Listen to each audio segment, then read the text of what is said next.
आला रे आला, फिजिक्स वाला आला. आणि ह्यावेळी तुमच्यासाठी काय घेऊन आला ओळखा बघू. बरोबर विद्यार्थी मित्रांनो, तुमची प्रतीक्षा इथे संपलेली आहे, कारण एकलव्य बॅच मध्ये आजपासून आपण सुरू करणार आहोत फिजिक्स हा विषय. बरोबर आहे.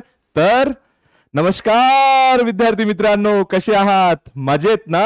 मजेतच राहायला हवं. आणि याच मजेशीर मनाने आपण सुरू करूया आजचा आपला पहिला chapter, that is rotational dynamics. बरोबर. तर सुरू करूया आपण. कुठलाही वेळ आता वाया नाही घालवूया. ऑलरेडी थोडासा वेळ झालेला आहे, तर आपण सुरू करूया, पटकन सुरू करूया. ठीक आहे, चला. रोटेशनल डायनामिक्स मध्ये आपण काय घेणार आहोत बघा. बोर्ड ओरिएंटेड बॅच आहे आपली, आणि त्याच्यामध्ये आपण काय घेणार आहोत त्याच्याबद्दल एक शॉर्ट मध्ये 1 मिनिटामध्ये बघून घेऊया. बेसिक्स घेणार आहोत, त्याच्यामध्ये काही थोडेफार बेसिक्स लागतील ते मी कव्हर करणार आहे. त्यानंतर सेंट्रिपिटल आणि सेंट्रिफ्युगल फोर्स खूप इम्पॉर्टंट, याच्यावर भरपूरदा प्रश्न आलेले आहेत, तुम्हाला हे लक्षात ठेवावं लागेल. ठीक आहे. त्यानंतर vehicle on the bank road, हा एकदम 2 स्टार 3 स्टार सुद्धा म्हणू शकता हा टॉपिक आहे, ज्याच्यावर आतापर्यंत भरपूर प्रश्न विचारलेले आहेत. बरोबर. त्यानंतर आहे तुमचं conical pendulum, vertical circular motion. ठीक आहे, कोनिकल पेंडुलम वर पण प्रश्न आहेत, पण फ्रिक्वेन्सी याच्यावर खूप जास्त आहे, आणि वर्टिकल सर्क्युलर मोशन वर पण तुमची विचारण्याची फ्रिक्वेन्सी जी आहे ती जास्त आहे. ठीक आहे, समोर वळूया. याच्यामध्ये घेणार आपण मोमेंट ऑफ इनर्शिया. येस, हा खूप इम्पॉर्टंट टॉपिक आहे, मोमेंट ऑफ इनर्शिया. ठीक आहे, याच्यावर आतापर्यंत भरपूर प्रश्न विचारलेले आहेत. त्यानंतर moment of inertia of a ring, moment of inertia of a disc, radius of gyration बेटा, याच्यावर पण आतापर्यंत भरपूर प्रश्न विचारलेले आहेत. मग सर तुम्ही जे राईट करताय त्याच्यावर प्रश्न नाही विचारलेले आहेत का? विचारलेले आहेत बाळांनो, पण याच्यावर जास्त विचारलेले आहेत. ठीक आहे. Theorem of parallel axis, again 3 star, again 3 star. मी तर याला एकदम 3 स्टार करणार. खूपच इम्पॉर्टंट टॉपिक आहे तुमच्या या चॅप्टरचा बाळांनो. ठीक आहे, समोर वळूया. Theorem of perpendicular axis. ठीक आहे, अँग्युलर मोमेंटम, टॉर्क आणि conservation of angular momentum, again 3 star. ठीक आहे. एरवी टॉर्कवर प्रश्न विचारण्याची त्यांची फ्रिक्वेन्सी आहे ती वाढलेली आहे, म्हणून टॉर्कला सुद्धा मी 1 स्टार करून देतोय. टॉर्क बद्दल तुम्हाला मी चांगलं डिटेलमध्ये सांगणार आहे आज. ठीक आहे. तर ह्या काही गोष्टी आहेत ज्या आपण ह्या चॅप्टर मध्ये कव्हर करणार आहोत. ठीक आहे, फाईन. तर पहिली स्लाइड, थोडंसं बेसिक्स आपण सुरू करूया. बरोबर. बेसिक्स मध्ये मी फार घेणार नाहीये, पण अशा काही गोष्टी ज्या ह्या चॅप्टर आणि येणाऱ्या चॅप्टर मध्ये इम्पॉर्टंट होईल त्या सगळ्या गोष्टी मी इथे कव्हर करणार आहे. बरोबर. चला, तर सुरू करूया आपण.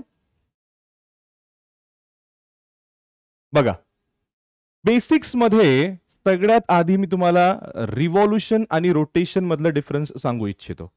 ठीक आहे. काय? रिव्हॉल्युशन, एक बॉडी आहे, एक दुसरी बॉडी आहे, आणि हे दुसरी बॉडी ह्या बॉडीच्या अवतीभोवती फिरत आहे. आपण प्रदक्षिणा मारणं म्हणतो है ना, याला काय म्हणूया आपण? रिव्हॉल्युशन. ठीक आहे. आता ही बॉडी आहे, ही स्वतःभोवतीच फिरत आहे, जशी पृथ्वी स्वतःभोवतीच फिरत आहे, त्याला काय म्हणूया आपण? रोटेशन. ठीक आहे, त्याला काय म्हणूया आपण? रोटेशन. ठीक आहे. मी जर याला इथे थोडंसं समोर घेऊन जर बघितलं तर हे जर तुमचं सन असेल आणि ही जर अशी पृथ्वी अवतीभोवती फिरत असेल, ज्याला आपण अर्थ म्हणूया, तर हा काय झाला बेटा? तुमचं रिव्हॉल्युशन झालं है ना. हा काय झालं? तुमचं रिव्हॉल्युशन झालं. ठीक आहे बाळांनो. रोटेशन म्हणजे काय? ही जी पृथ्वी आहे है ना, पृथ्वीची अशी ऍक्सिस आहे आणि ती ऍक्सिस भोवतीच फिरत आहे, याला काय म्हणूया आपण? रोटेशन म्हणूया. याला काय म्हणूया बेटा आपण? रोटेशन म्हणूया. बरोबर आहे. काय दिसतं याच्यामध्ये तुम्हाला? जर एक गोष्ट इथे ऑब्झर्व कराल तर इथे बघा, ऍक्सिस म्हणजे कशाभोवती फिरत आहे, तो जो पॉइंट आहे तो या बॉडीच्या बाहेर आहे रिव्हॉल्युशन मध्ये. ठीक आहे, म्हणजे रिव्हॉल्युशन मध्ये ज्या पॉइंटच्या अराउंड बॉडी फिरते ती त्या बॉडीच्या बाहेर आहे. बघा, पृथ्वीच्या बाहेरून जाते ना ऍक्सिस, सन थ्रू, किंवा तो पॉइंट, म्हणून याला म्हणूया रिव्हॉल्युशन. रोटेशन मध्ये काय होत आहे? त्याच बॉडी थ्रू तुमची ऍक्सिस जात आहे आणि त्याच पॉइंटच्या अवतीभोवती ती पूर्ण बॉडी फिरत आहे, त्याला म्हणूया आपण rotation. I hope this is clear. ठीक आहे. त्यानंतर जाऊया आपण सर्क्युलर मोशन आणि ट्रान्सलेशनल मोशन मध्ये. याच्यात काय डिफरन्स आहे? बरोबर आहे. सर्क्युलर मोशन, गोल गोल फिरतोय आपण. ठीक आहे, बरोबर. एक सर्क्युलर मध्ये जशी ही जी गोष्ट तुम्हाला दिलेली आहे, पृथ्वी जी आहे ती सूर्याच्या अवतीभोवती फिरत आहे, त्याला म्हणूया आपण काय? Circular motion. आणि ट्रान्सलेशनल मोशन म्हणजे काय बेटा? जी कर्व नाही होत आहे, ठीक आहे ना, एकदम कर्व असं गोल नाही होत आहे, थोडंसं स्ट्रेट लाईन मध्ये जात आहे, त्याला म्हणूया आपण ट्रान्सलेशनल मोशन है ना. जनरली काय होतं? सर्क्युलर मोशन एक तेवढा पार्ट कर्व मध्ये आपण इमॅजिन करून तो की पूर्ण सर्कल आहे तसं लावतोय आपण, बरोबर आहे. पण सर्क्युलर मोशनचे कन्सेप्ट आणि ट्रान्सलेशनल मोशनचे कन्सेप्ट थोडेसे वेगळे आहेत, हलकेसे, पण मिळते जुळते बरेच काही आहेत. ठीक आहे, म्हणजे फॉर्म्युले जर तुम्ही बघाल तर जवळपास सारखेच आहेत. ठीक आहे, चला, तर हे झालं सर्क्युलर मोशन आणि ट्रान्सलेशनल मोशन. आता जाऊया युनिफॉर्म सर्क्युलर मोशन आणि नॉन युनिफॉर्म सर्क्युलर मोशन म्हणजे काय. ठीक आहे, आता युनिफॉर्म सर्क्युलर मोशन आणि नॉन युनिफॉर्म सर्क्युलर मोशन मध्ये आपण काय बघतो बेटा, की एखाद ऑब्जेक्ट जर सर्क्युलर मोशन परफॉर्म करत आहे आणि त्याची स्पीड जर सेम असेल through out the circular motion, तर त्याला म्हणूया आपण काय, युनिफॉर्म सर्क्युलर मोशन, है ना. युनिफॉर्म सर्क्युलर मोशन मी असं लिहून घेऊ का, युनिफॉर्म सर्क्युलर मोशन मध्ये मी असं लिहू शकतो की युसीएम मध्ये काय कॉन्स्टंट असते बेटा ना बाळांनो, स्पीड कॉन्स्टंट असते, स्पीड कॉन्स्टंट असते. ठीक आहे, पण नॉन युनिफॉर्म सर्क्युलर मध्ये, सर्क्युलर मोशन मध्ये स्पीड जे आहे ती कॉन्स्टंट नसते. ठीक आहे, म्हणजे गोल गोलच फिरत आहे, पण एका याच्यामध्ये स्पीड कॉन्स्टंट आहे, एका याच्यामध्ये स्पीड कॉन्स्टंट नाही आहे. मी वेलोसिटी हा शब्द वापरलेला नाही, कारण सर्क्युलर मोशन मध्ये वेलोसिटी कधीच कॉन्स्टंट राहू शकत नाही, कारण त्याची डायरेक्शन जी आहे ती पार्टिकलची ती प्रत्येक जागेवर चेंज होत राहते, म्हणून मी ते स्पीड म्हटलेलं आहे. बरोबर आहे, तर स्पीड जे आहे तो युनिफॉर्म सर्क्युलर मोशन मध्ये constant, wear as it is not constant in the non uniform circular motion. ठीक आहे, इथे एक गोष्ट मी सांगायची राहिली की सर्क्युलर मोशन आणि ट्रान्सलेशनल मोशन मध्ये, हे बघा, ट्रान्सलेशन मोशन मध्ये आपण डिस्प्लेसमेंट, वेलॉसिटी, ऍक्सलरेशन हे असे कन्सेप्ट बघतोय. बरोबर आहे, पण सर्क्युलर मोशन मध्ये आपण काय बघू, थीटा म्हणजे angular displacement, angular velocity, angular acceleration, अशा सगळ्या गोष्टी आपण इथे बघतोय. आलं का लक्षात. बघा एकदा परत सांगतो तुम्हाला, रिव्हॉल्युशन, रोटेशन. ठीक आहे, ऍक्सिस जर बॉडीमधून पास होत असेल तर रोटेशन, नसेल पास होत तर रिव्हॉल्युशन. हा बिलकुल बेसिक फंडा आहे. त्यानंतर सर्क्युलर मोशन मध्ये आपण थीटा, ओमेगा आणि अल्फाच्या त्याच्या बारेमध्ये आपण शिकतो त्याला. ठीक आहे, आणि याला जे आहे काय, ट्रान्सलेशनल मोशन मध्ये त्याच्यामध्ये आपण डिस्प्लेसमेंट, वेलोसिटी आणि ऍक्सलरेशन बद्दल शिकतो आपण. ठीक आहे, इथे कशाबद्दल शिकतो आपण, अँग्युलर डिस्प्लेसमेंट, अँग्युलर वेलोसिटी आणि अँग्युलर ऍक्सलरेशन बद्दल आपण याच्यामध्ये शिकतोय. आलं का लक्षात. थीटा, ओमेगा आणि अल्फा, अँग्युलर वाला तुम्हाला माहित असेल, आय नो. ठीक आहे, बघा आलो आपण युसीएम, नॉन युसीएम. स्पीड कॉन्स्टंट तर युसीएम, स्पीड नॉट कॉन्स्टंट तर नॉन युसीएम. ठीक आहे, समोर जाऊया. सेंट्रिपिटल आणि सेंट्रिफ्युगल फोर्स म्हणजे काय. ठीक आहे, आता बघा, हा एक सर्क्युलर पाथ आहे. ठीक आहे, ज्याच्या अराउंड एक बॉडी फिरत आहे. ठीक आहे, ही बॉडी आहे आणि ही सर्क्युलर ट्रॅकवर फिरत आहे. बरोबर आहे, आणि हा बॉडीचा आहे तुमचं रेडियस, पकडून घ्या. आलं लक्षात. बरोबर, मग सेंट्रिपिटल फोर्स म्हणजे काय. बघा, मी एक सिंपलच्या उदाहरणाने तुम्हाला सांगतो की सेंट्रिपिटल फोर्स म्हणजे काय. जर तुम्ही एक स्ट्रिंगला एक स्टोन अटॅच करणार आणि त्याला गोल गोल फिरवणार, म्हणजे असं गोल गोल आपण फिरवतो ना ते. आता मला सांगा, तुम्ही ऍक्च्युली जे तुम्ही फोर्स देताय ज्याच्यामुळे ते गोल गोल फिरत आहे, त्या गोट्याला किंवा त्या स्टोनला ह्या सर्क्युलर पाथवर धरून ठेवण्याचं काम कोण करताय, स्ट्रिंग. स्ट्रिंग ताणलेली असेल, ज्याला आपण टेन्शन म्हणतो. बिना ताणलेल्या स्ट्रिंगनी सर्क्युलर मोशन परफॉर्म करू शकतो का आपण, नाही. म्हणजे त्या स्ट्रिंग मध्ये कुठला तरी ताण आहे आणि तो ताण कशामुळे आलेला आहे, फोर्समुळे आलेला आहे. बरोबर, आता जर आपण ते गोल गोल फिरवतोय आणि त्या स्ट्रिंगमुळे तो स्टोन जो आहे तो त्या सेंटरला पकडून राहिलेला आहे. बरोबर आहे, तर मी असं म्हणू शकतो का की त्या स्टोनला बाहेर जायचं असतं. जर मी स्ट्रिंग कट केली मला तर स्टोन बाहेर जाईल, पण त्याला बाहेर जायचं असतं, पण त्याला बाहेर जाऊ देणार नाही. बरोबर आहे, तर बाहेर जाऊ द्यायचं जर नसेल तर त्याला फोर्स कोणत्या डायरेक्शनला लागेल, अंदरच्या डायरेक्शनला लागेल. म्हणजे जर मी इमॅजिन करेन की ही स्टोन आहे आणि हे स्ट्रिंग आहे, त्या स्टोनची टेंडन्सी कुठे आहे, बाहेर जाण्याची, पण त्याला बाहेर जाऊ देत नाही कोण, स्ट्रिंग. म्हणजे हा जो फोर्स आहे याला बॅलन्स करणारा फोर्स या दिशेला राहणार आहे एक. बरोबर, आणि त्याच फोर्सला म्हणूया आपण सेंट्रिपिटल फोर्स. त्याच फोर्सला म्हणूया आपण सेंट्रिपिटल फोर्स. सेंट्रिपिटल म्हणजे सेंटर सिकिंग, सेंटरकडे डायरेक्टेड असणारा फोर्स म्हणजे सेंट्रिपिटल फोर्स. म्हणजे याच्यावरून आपण समजू शकतो की कुठलाही सर्क्युलर मोशन असेल त्याला सेंट्रिपिटल फोर्सची आवश्यकता राहणारच आहे. आलं लक्षात.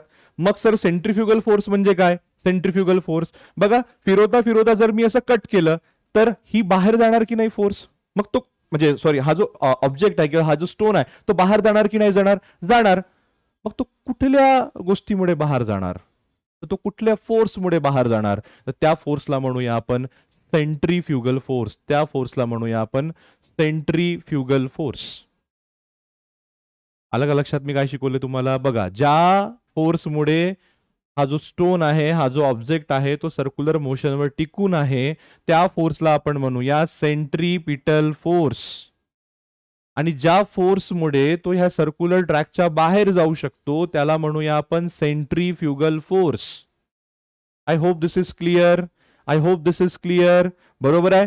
सेंट्रीपिटल फोर्सचा फॉर्म्युला बघा. आता हा रेडियस वेक्टर ह्या दिशेला असेल, रेडियस सेंटर पासून या ऑब्जेक्ट पर्यंत असतं, तर सेंट्रीपिटल फोर्सचा फॉर्म्युला तुमचा बनतोय mv² भागिले r. ठीक आहे, इथे मायनस लागणार याच्यासाठी, कारण हा आर च्या अपोजिट दिशेला आहे. मग तो वेक्टर जर आपल्याला इथे दाखवायचा असेल तर इथे युनिट वेक्टर आपल्याला दाखवावं लागतं आरच्या अलॉंग, युनिट वेक्टर. ठीक आहे ना. हा जो मायनस आलेला आहे हा कशासाठी आलेला आहे?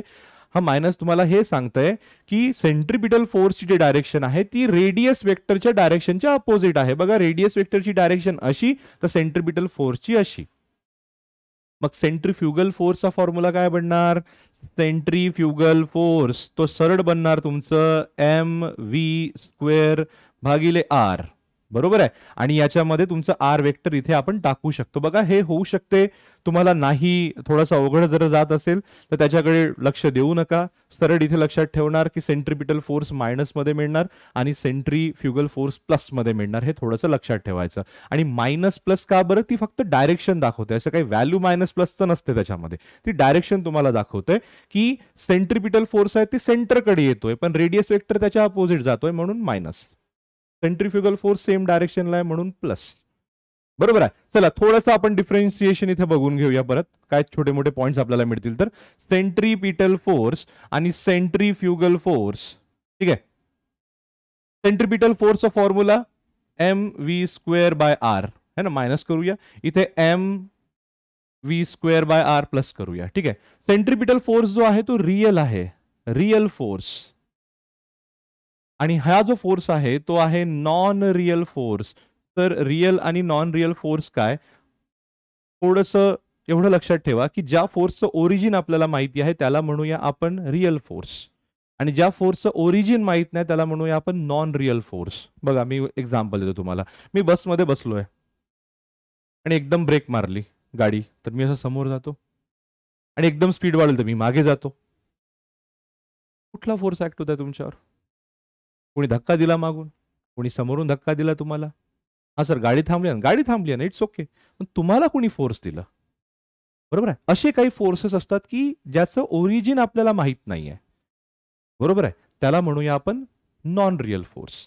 ठीक आहे. आणि ज्याचं ओरिजिन आपल्याला माहिती आहे त्याला म्हणूया आपण रियल फोर्स. ओरिजिन म्हणजे काय? तर बघा, सेंट्रीपिटल फोर्स ओरिजिन कुठे आहे? सर, जो टेन्शन आहे स्ट्रिंग मधला तोच तर काय आहे? Centripetal force. म्हणून आपण म्हणूया की सेंट्रीपिटल फोर्स जो आहे हा रियल आहे. कळलं का बेटा? कळलं का? बरोबर. मग कुठल्या कुठल्या फ्रेम ऑफ रेफरन्स मध्ये लागेल तुम्हाला? ठीक आहे. तुम्ही इनर्शियल नॉन इनर्शियल ऐकलं असेल. बरोबर आहे. आता बघा, सेंट्रीपिटल फोर्स नॉर्मल याच्यात लागत आहे. हा फोर्स नॉन म्हणजे त्याला काय म्हणतो, नॉन रियल फोर्स आहे. हा रियल फोर्स आहे, राईट. नॉन रियल फोर्स हे जनरली अस्लरेटेड फ्रेम ऑफ रेफरन्स मध्ये उद्भवतात. अस्लरेटेड म्हणजे काय? एखादी बॉडी अस्लरेशन मध्ये असेल तर तिच्यावर हा सुडो फोर्स म्हणजे नॉन रियल फोर्स हा त्याच्यावर ऍक्ट होतो. ठीक आहे. आणि एखादी body non accelerated frame of reference मध्ये असेल, म्हणजे ऍस्लरेशन मध्ये नसेल, एक कॉन्स्टंट वेलोसिटीने ती जात असेल, तर तिच्यावर कुठलाही फोर्स ऍक्ट होणार नाही, असं आपण घेऊया धरून. आलं का लक्षात? बघा, मी परत एकदा सांगतोय. हा जो आहे हा नॉन ऍस्लरेटेड फ्रेम ऑफ रेफरन्सवर लागेल, आणि हे लागेल तुमचं ऍस्लरेटेड फ्रेम ऑफ रेफरन्सवर. बरोबर आहे. तर याच्यामध्ये तुमचं बनणार हा नॉन इनर्शियल आणि हा तुमचा बनणार इनर्शियल. ठीक आहे. मी इथे लिहून घेऊ. इनर्शियल फ्रेम ऑफ रेफरन्स मध्ये लागणार इनर्शियल, आणि हा लागणार आहे तुमचं नॉन इनर्शियल. ठीक आहे. नॉन इनर्शियललाच अस्लरेटेड म्हणायचं, इनर्शियलला नॉन अस्लरेटेड म्हणायचं. बघा, इनर्शियल नॉन इनर्शियल एकाएकी कळत नाही, म्हणून मी तुम्हाला सांगितलं की एखादी बॉडी अस्लरेशन मध्ये असेल तर तिच्यावर सेंट्रीफ्युगल फोर्स ऍक्ट होणार, म्हणजे ती अस्लरेटेड फ्रेम ऑफ रेफरन्स मध्ये असणार. अस्लरेटेड म्हणजे नॉन इनर्शियल. आलं का लक्षात? आणि हे काय तुमचं नॉन अस्लरेटेड म्हणजे इनर्शियल. तर ह्या गोष्टी तुम्ही लक्षात ठेवायचं. फाईन. चला समोर चलूया. सेंट्रिपिटल आणि सेंट्रिफ्युगल फोर्स झालेला आहे. Vehicle on the bank road. ठीक आहे. जे खूप इम्पॉर्टंट टॉपिक आहे ज्याच्यावर आतापर्यंत बोर्डमध्ये प्रश्न विचारलेले आहेत त्या सगळ्या गोष्टी आपण इथे कव्हर करणार आहोत. बरोबर आहे. आणि वेळेचं निरीक्षण करता आपल्याकडे वेळ फार कमी आहे. बरोबर. तर आपण काय करणार आहोत, जे इम्पॉर्टंट टॉपिक आहेत ते घेणार आहोत. जे थोडंसं कॉम्प्लिकेटेड कन्सेप्ट आहे त्याला थोडं डिटेलमध्ये घेणार आहोत. जे इझी आहे ते थोडंसं आपण फास्टमध्ये जाऊया. ठीक आहे. काही प्रॉब्लेम नाही आहे. तुम्हाला जर नसेल समजत ते सुद्धा आपण गृहीत धरूया आणि समोर मी पूर्ण प्रयत्न करणार आहे की तुम्हाला कमीत कमी वेळात तुमचं पूर्ण सिलेबस होईल याची मी शाश्वती घेईन. ठीक आहे. चला समोर चालूया. Banking of road. आता बँकिंग ऑफ रोड हा काय कन्सेप्ट आहे बेटा? बँकिंग ऑफ रोड हा काय कन्सेप्ट आहे? बरोबर. बघा, इमॅजिन करा की तुम्ही जात आहे तुमच्या फ्रेंड सोबत असं आणि एक कर्व येत आहे. मला सांगा त्या कर्ववर तुम्ही तुमची स्पीड वाढवता की कमी करता? कमी करतो आपण. का बरं कमी करतो? काय प्रॉब्लेम आहे? जर वाढवलं तर भीती असते ना रोडच्या बाहेर निघून जायची तिकडे सरळ, असते की नसते? मग असं का बरं होते? असं का बरं होते? बघा मी तुम्हाला सांगतोय. समजा एक हा रोड आहे आणि ह्या रोडवर ठीक आहे एक व्हेकल जो आहे तो जात आहे. ठीक आहे. हा व्हेकल आहे आणि ह्या रोडवर तो मूव्ह होत आहे. बरोबर. आता मला सांगा तो सर्क्युलर मोशन परफॉर्म करतोय की नाही करतोय? करतोय. मग याला सेंट्रिपिटल फोर्स कुठून मिळतंय? नाही, याला सेंट्रिपिटल फोर्स कुठून मिळतंय? हा काय परफॉर्म करतोय? हा सर्क्युलर मोशन परफॉर्म करतोय. मग सर्क्युलर मोशन मध्ये सेंट्रिपिटल फोर्स यायलाच हवं. बरोबर आहे. मग सेंट्रिपिटल फोर्स जर येत आहे तर याला कुठली स्ट्रिंग तर नाही आहे. मग स्ट्रिंग नाही आहे तर मग याला सेंट्रिपिटल फोर्स येतं कुठून? म्हणजे कुठला तरी एक फोर्स आहे जो या बॉडीला ह्या ट्रॅकवर पकडून ठेवतोय. तो या ट्रॅकच्या त्याला बाहेर जाऊ देत नाहीये. पण त्याला सुद्धा एक लिमिट आहे. एका स्पीड पर्यंतच ती ट्रॅकवर त्याला पकडून ठेवणार, त्यानंतर त्याला पकडून ठेवू शकत नाही. त्या फोर्सला म्हणूया आपण फोर्स ऑफ फ्रिक्शन. त्या फोर्सला काय म्हणूया आपण? Force of friction. हा फोर्स ऑफ फ्रिक्शन काय आहे हे तुम्हाला मी सांगतोय. बघा 2 मिनिटात सांगतो तुम्हाला. हा बघा 2 मिनिटात तुम्हाला सांगितलं होतं ना, म्हणून सांगतो म्हणून बघा हे घ्यायला गेलो होतो. ओके. हा चला आता बघा रायटिंग बोर्ड आहे माझ्याकडे, याच्यावर मी शार्पनर ठेवलंय. लक्ष द्या. आता हा शार्पनर जो आहे या बॉडी सोबत लागून आहे, तो एका जागी आहे. आता मी याला काय करतोय? टिल्ट करतोय. बघा केलंय. बघा येस, ह्या अँगलवर ठीक आहे दिसतंय तुम्हाला. ह्या अँगलवर तुमचा शार्पनर खाली आला. आता समोर शार्पनरच्या ऐवजी मी इरेजर ठेवतोय. ठीक आहे. आता बघा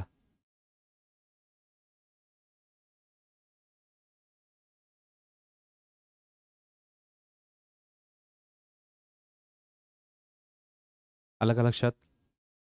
बरोबर आहे. हे मी तुम्हाला काय सांगण्याचा प्रयत्न केला बाळांनो? हे तुम्हाला मी हे सांगण्याचा प्रयत्न केलं की कुठला तरी फोर्स है ना एका ऑब्जेक्टला एका सरफेसशी पकडून ठेवतो. बरोबर. आणि त्या फोर्सला म्हणूया फोर्स ऑफ फ्रिक्शन.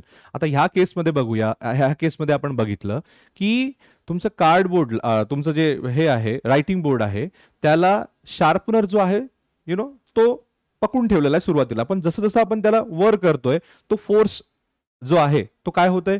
त्याला पकडून ठेवण्याची त्याची क्षमता जी आहे ती एक लिमिट पर्यंत पोहोचत आहे आणि मग एक वेळ येते की ते सोडून खाली पडतंय. सेम इरेजरसाठी आहे पण इरेजरसाठी जास्त आहे. म्हणजे मी काय म्हणू शकतो या 2 केसमध्ये की जेव्हा आपण शार्पनरला ठेवलं होतं बरोबर आहे तेव्हा त्याला पकडून ठेवणारा फोर्स बरोबर आहे तो कसा होता? कमी होता ऍज कम्पेअर टू रबर. बरोबर. बघा मी असं केलं होतं शार्पनरला, तर शार्पनरला खाली आला पाहिजे होता पण काही वेळपर्यंत तो नाही आला. याचा अर्थ शार्पनरवर कुठला तरी ह्या डायरेक्शननी फोर्स ऍक्ट होत आहे.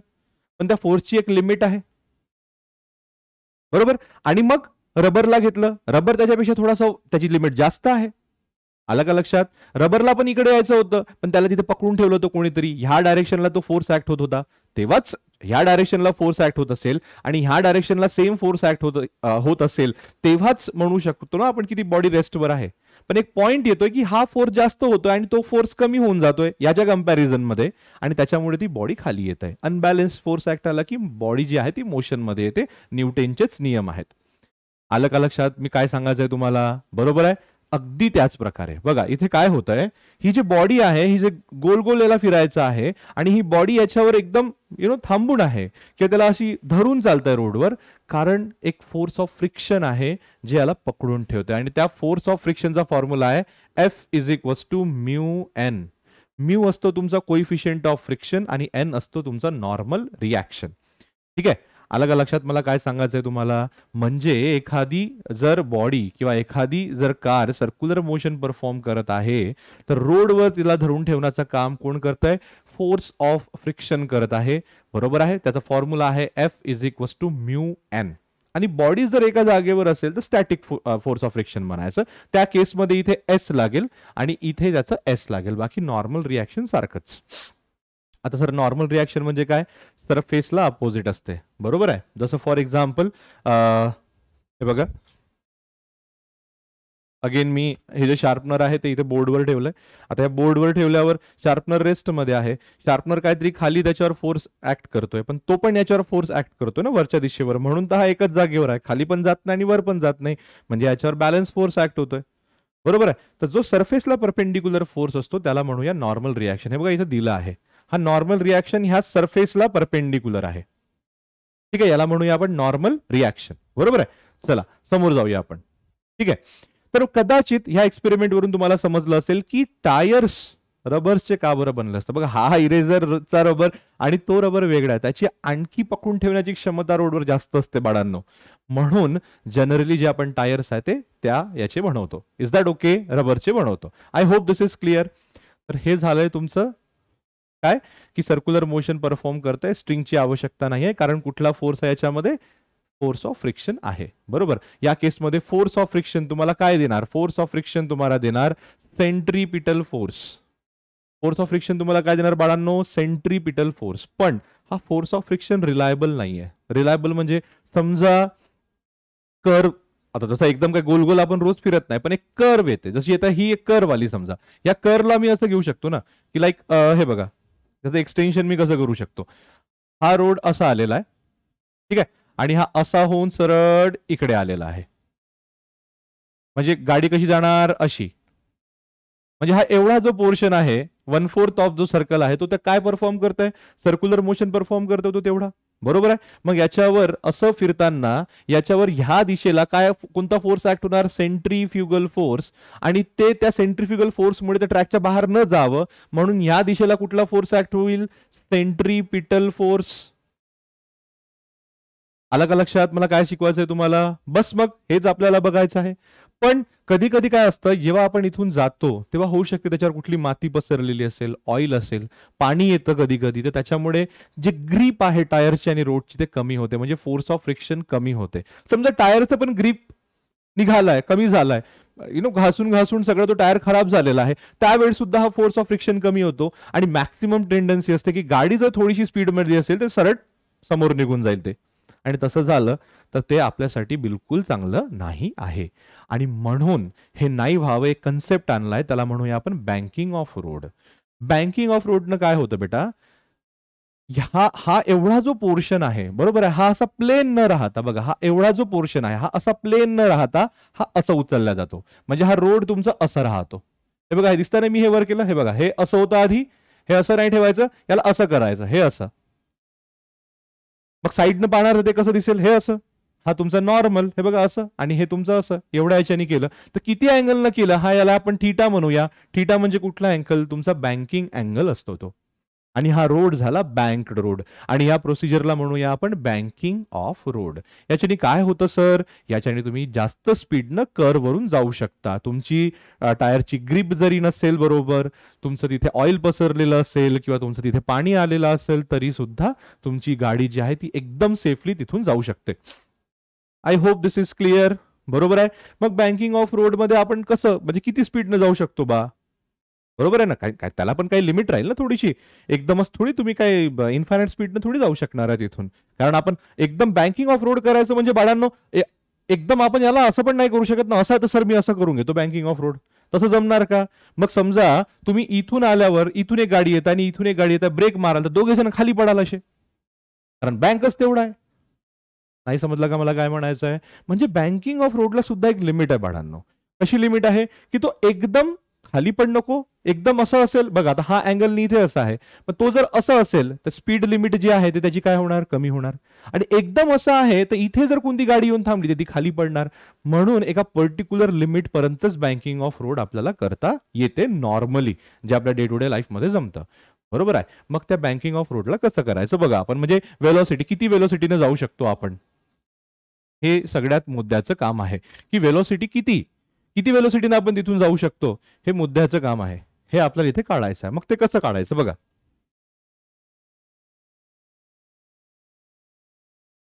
ते कसं काढायचं, आता आपण ते बँकिंग बघितलं. एक काम करतोय, तुम्हाला थोडंसं तिथलं मी हे सांगतोय बघा. ही तुमची कार आहे, कारचं वेट व्हर्टिकली डाऊनवर्ड तुमचा ऍक्ट होईल, आणि हा जो तुमचा नॉर्मल रिॲक्शन आहे तुमच्या सरफेसला परपेंडिक्युलर असतो इथे. ठीक आहे. मग याचे दोन कंपोनेंट केले, एक एमजीच्या लॉ आणि दुसरं एन कॉस थीटा, म्हणजे एक एमजीच्या लॉ आणि त्याला एक परपेंडिक्युलर, रिझोल्युशन ऑफ वेक्टर्स. बरोबर आहे. तर हा जर थीटा असेल तर हा सुद्धा थीटा असतो by the geometry of the figure, आणि जे थीटाला धरून साईड असते ती तुमची बनते एन कॉस थीटा, आणि दुसरी साईड बनते तुमची N cos theta, sorry N sine theta. अच्छा, इथे एन कॉस टाकलेला आहे, सॉरी. हा, this is N sine theta बेटा. हा, एन साइन थीटा. अलग लक्षात मला काय म्हणायचं आहे बघा, हा झाला तुमचा एन कॉस थीटा आणि हा झालाय तुमचा एन साइन थीटा. बरोबर. आता बघा, हा N cos theta m g म्हणजे तुमच्या वेटला बॅलन्स करते, म्हणजे गाडी एका जागी राहील. आलं लक्षात. त्यानंतर हा जो तुमचा इकडे बघा, आता ही जर गाडी अशी आहे, ही जर गाडी इथे बँक रोड असा असा आणि अशी जात आहे, तर हा जो आहे फोर्स, हा कसा ऍक्ट होणार बघा. ही गाडी अशी आहे तर हा फोर्स इकडे ऍक्ट होतोय, म्हणजे हा तुमचा कुठला फोर्स राहणार आहे, सेंट्रिपिटल फोर्स राहणार आहे. बरोबर आहे. म्हणजे एन साइन थीटा तुमचा सेंट्रिपिटल फोर्स होतो, एन कॉस थीटा तुमचं वेट बॅलन्स करतो. मग ह्या दोन इक्वेशन आपण घ्यायचेत. ठीक आहे. ह्या दोन इक्वेशन आपण घ्यायचेत आणि त्याच्यावरून व्ही ची व्हॅल्यू आपण काढायची. बघा, एन साइन थीटा बरोबर काय बाळांनो, एम व्ही स्क्वेअर भागिले आर, आणि एन कॉस थीटा हा काय आहे बाळांनो, काय बॅलन्स करतोय, एम जी. अलग लक्षात. मग काय करायचं, हा इक्वेशन 1 आहे आणि हा इक्वेशन तुमचं 2 आहे. ठीक आहे.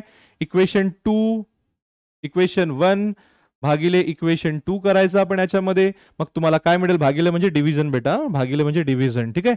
तर याला हे डिवाइडेड बाय आपण हे करू तर एन एन कॅन्सल होतो, आपल्याला इथे काय मिळतो, टॅन थीटा मिळतोय. बरोबर. इथे हा एम आणि हा एम कॅन्सल होतो, तर तुम्हाला मिळतो v square upon r g, आणि याच्यावरून आपण व्ही चा एक्सप्रेशन काढू शकतो, under root of R g tan theta. बरोबर आहे. तर आपल्याला जर माहित असेल की, आपल्याला जर माहित असेल, मी इथे लिहून घेऊ का हा फॉर्म्युला, आता इथे लिहून घेतो. Therefore v is equals to under root of R g tan theta. जर आपल्याला थीटा माहिती आहे, जर आपल्याला हा रेडियस माहिती आहे आणि इथली एक्सलरेशन ड्यू टू ग्रॅव्हिटी माहित आहे, तर आपल्याला तिथली मॅक्सिमम स्पीड किंवा सेफ स्पीड म्हणायचं आपण त्याला, है ना, सेफ स्पीड, त्याच्यावर जायचं नाही, सेफ स्पीड आपल्याला तिथे माहित पडेल.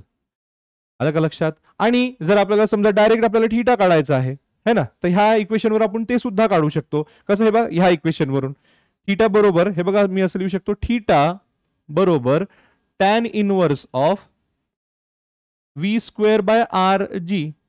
ठीक आहे. आता समजा तुम्ही एखाद इंजिनियर आहात आणि तुम्हाला एक रोड कन्स्ट्रक्ट करायचा आहे आणि तुम्हाला तिथे स्पीड लिमिट ठेवायची आहे 100 किलोमीटर पर सेकंडची. मग तिथे काय करायचं, व्हीच्या जागी 100 किलोमीटर पर सेकंड, त्याला मीटर पर सेकंड मध्ये कन्वर्ट करायचं. तिथला रेडियस बघायचं त्या रोडचं. बरोबर आहे. आणि तिथली अस्टरेशन ड्यू टू ग्रॅव्हिटी, हे जर तुम्ही त्याच्यामध्ये पुटअप कराल तर तुम्हाला किती अँगलनी बँक करायचा आहे रोड हे तुम्हाला कळणार. आलं का लक्षात. I hope this is clear. आता हे जे टॉपिक आहे बेटा, हे जे टॉपिक आहे याच्यामध्ये आपण कुठेही फोर्स ऑफ फ्रिक्शनची इम्पॉर्टन्स त्याच्यामध्ये दाखवलेलं नाही, त्याला आपण निग्लेक्ट केलेलं आहे. का बरं, कारण ते रिलायबल नाही आहे, त्याच्यावर आपण भरोसा ठेवू शकत नाही. पण नॉर्मली असं नसतं, काही ना काही फोर्स ऑफ फ्रिक्शन तर असतं त्याच्यामध्ये. बरोबर आहे. तर हा जो टॉपिक आहे जो तुम्हाला मी आज घेतला, हा एकदम हॉट टॉपिक आहे. याच्यावर भरपूर प्रश्न विचारले आहेत जुन्या सिलेबसनुसार. बरोबर आहे. नवीन सिलेबसनुसार काय केलेलं आहे, याच्यामध्येच ह्या दोन गोष्टी ऍड केलेल्या आहेत, एक लोअर स्पीड लिमिट आणि दुसरं केलेलं आहे एक हायर स्पीड लिमिट और upper speed limit.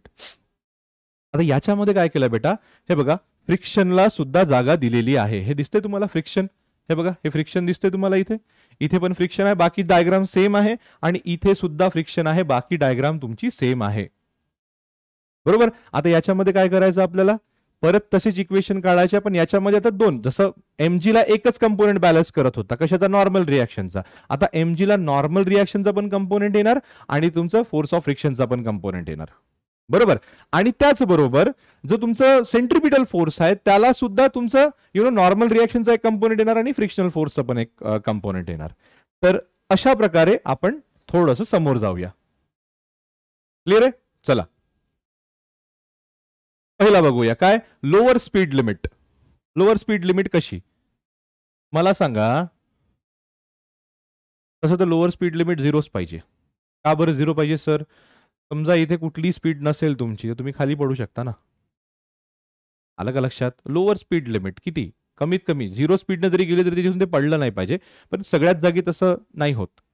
For example तुम्ही मौत का कुआ बघितले असेल, है ना, त्याच्यामध्ये लोअर स्पीड वगैरे काही, त्याच्यामध्ये लोअर स्पीड खूप इम्पॉर्टंट आहे. तिथे येऊन थांबला म्हणजे खाली पडलाच समजा, म्हणजे मिनिमम तेवढी स्पीड पाहिजे तेव्हाच तो त्या याच्यावर राहणार, अदरवाईज तो नाही राहणार. वेल ऑफ डेथ कदाचित, बरोबर आहे. हा येस, त्याला वेल ऑफ डेथ म्हणतात किंवा डेथ वेल सुद्धा म्हणतात त्याला. ठीक आहे, फाईन. चला समोर जाऊया आपण. तर काय करणार आपण याच्यामध्ये बघा, सेम सेम बघा. आता ह्या केसमध्ये तुमचं हे जे एन साइन थीटा आहे, ठीक आहे ना, एन साइन थीटा जे आहे ह्या केसमध्ये, आणि तुमचं एफ कॉस थीटा, ठीक आहे, एन साइन थीटा आणि एफ कॉस थीटा, हे दोन तुम्हाला काय देऊन राहिलेले आहेत, सेंट्रिपिटल फोर्स देऊन राहिलेले आहेत. सर हे इथे इकडे आहे आणि ते तर तिकडे आहे. हो बरोबर आहे, तिकडे आहे, पण सांगू तुम्हाला समोर. आणि त्याच प्रकारे हा जो तुमचा एफ एस साइन थीटा आहे आणि तुमचा हा जो एन कॉस थीटा आहे, हा तुम्हाला काय देणार, म्हणजे कशाला बॅलन्स करणार, mg ला बॅलन्स करणार. आता बघा तुम्हाला मी इथे काय सांगतोय, थोडंसं लक्षात घ्या. तर ह्या म्हणजे डायग्राम मध्ये हे इकडे का बरं दाखवलं आहे, फोर्स ऑफ फ्रिक्शन इकडे का बरं दाखवलेलं आहे, कारण आपण कशाबद्दल बोलतोय बेटा, लोअर स्पीड लिमिट. आता मी तुम्हाला ते रबर घेऊन दाखवलं होतं, सेम बघा, सेम. हा समजा रबर आहे, वर केलंय मी, रबरची खाली येण्याची टेंडन्सी असेल, पण त्याला पकडून ठेवते त्याच जागी, म्हणून त्याच्यावर फोर्स ऑफ फ्रिक्शन कोणत्या डायरेक्शनला असेल, त्याच्या अपोजिट डायरेक्शनला असेल. मग लोअर स्पीड म्हणजे आपण इथे काय काढणार आहोत बेटा, आपण अशी स्पीड काढणार आहोत, बरोबर आहे, की त्या स्पीडवर ही जी गाडी आहे ही इथे खाली नाही पडणार आणि आरामात ती असा ट्रॅक जो आहे तो परफॉर्म करू शकणार, त्याच्यापेक्षा खाली जमणार नाही. Lower speed limit. म्हणून तुम्हाला सुरुवातीलाच म्हटलंय 0 असलेली बरी, म्हणजे काय तिथे येऊन थांबलंय कोणी तरी ते खाली पडणार नाही. कधी बघितले असे आपण, नॉर्मल आपण कुठेही जातो, एवढे असे बँक नसतात का, रोड नसतात, एवढे पण नसतात जनरली, एवढे वगैरे असतात थोडेसे. आलं का लक्षात मला काय म्हणायचंय तुम्हाला, बरोबर आहे. तर त्यामुळे लोअर स्पीड लिमिटमध्ये बॉडी इकडे येण्याची टेंडन्सी असते, म्हणून फोर्स ऑफ फ्रिक्शन त्या डायरेक्शनला असते. याच्याच उलट अप्पर स्पीड लिमिट दिसते तुम्हाला, या केसमध्ये काय होईल, बॉडी बाहेर जाण्याचा प्रयत्न करेल, पण त्याला अंदर घरून ठेवण्याचं काय काम, कोण काम करणार, तुमचं फोर्स ऑफ फ्रिक्शन, जे ह्या डायरेक्शनला राहणार. आलं का लक्षात मला काय सांगायचं तुम्हाला. ठीक आहे, एकदा नसेल आला तर एकदा रिवाइंड करून घ्याल तुम्ही, वापस जाऊन बघून घ्याल. मग आता याच्यामध्ये आपल्याला काय काढायचं आहे, ते सेम व्हीचं आपल्याला एक्सप्रेशन काढायचं. मग आता व्हीचं एक्सप्रेशन कसं, तर इथे बघायचं, काय बघायचं, की तुमचं सेंट्रिपिटल फोर्स जो आहे त्यासाठी कुठले कुठले वेक्टर पॉसिबल, म्हणजे कुठले कुठले वेक्टर रिस्पॉन्सिबल आहे, तर हा 1 आणि हा 2 हे सेंट्रिपिटल फोर्स साठी काय तुमचे रिस्पॉन्सिबल आहेत. मग लिहायचं काय, m v square by R, बरोबर. बघा एन साइन थीटा या दिशेला आहे, minus f s N sine theta बेटा, एन साइन थीटा या दिशेला आहे, minus f s cos theta, है ना. ह्या दिशेला एक, दुसऱ्या दिशेला तो, बरोबर आहे. तर ह्या दिशेला एक, दुसऱ्या दिशेला तो, तर दोघांचा रिझल्टंट काय होईल, हा मायनस तो. म्हणजे जर याला आपण पॉझिटिव्ह पकडलं त्याला निगेटिव्ह घ्यावंच लागेल, वेक्टरचे ते रूल्स आहेत, बरोबर आहे. तर हा झाला तुमचा पहिला इक्वेशन. आणि दुसरा mg ला काय, कोण कसं बॅलन्स करते बघा, हे बघा, mg ला हे 2, हा पण सुद्धा वर आहे आणि हा सुद्धा वर आहे, तर दोघांचं काय होणार, ऍडिशन. तर ते कसं होणार बघा, N cos theta plus f s sine theta, है ना, N cos theta plus f s sine theta, हे दोघांचं ऍडिशन होईल. आता याला इक्वेशन 1 द्यायचं, याला इक्वेशन 2 द्यायचं, बरोबर आहे. आता इक्वेशन 2 दिल्यामुळे आणि काय करायचं, याला आपण 1 डिवायडेड बाय आता 2 करायचं, 1 डिवायडेड बाय आपण 2 करायचं. तर बघा काय मिळतो, हा एम आणि एम कॅन्सल होतोय. सेम तुम्हाला v square by r g खाली मिळतोय.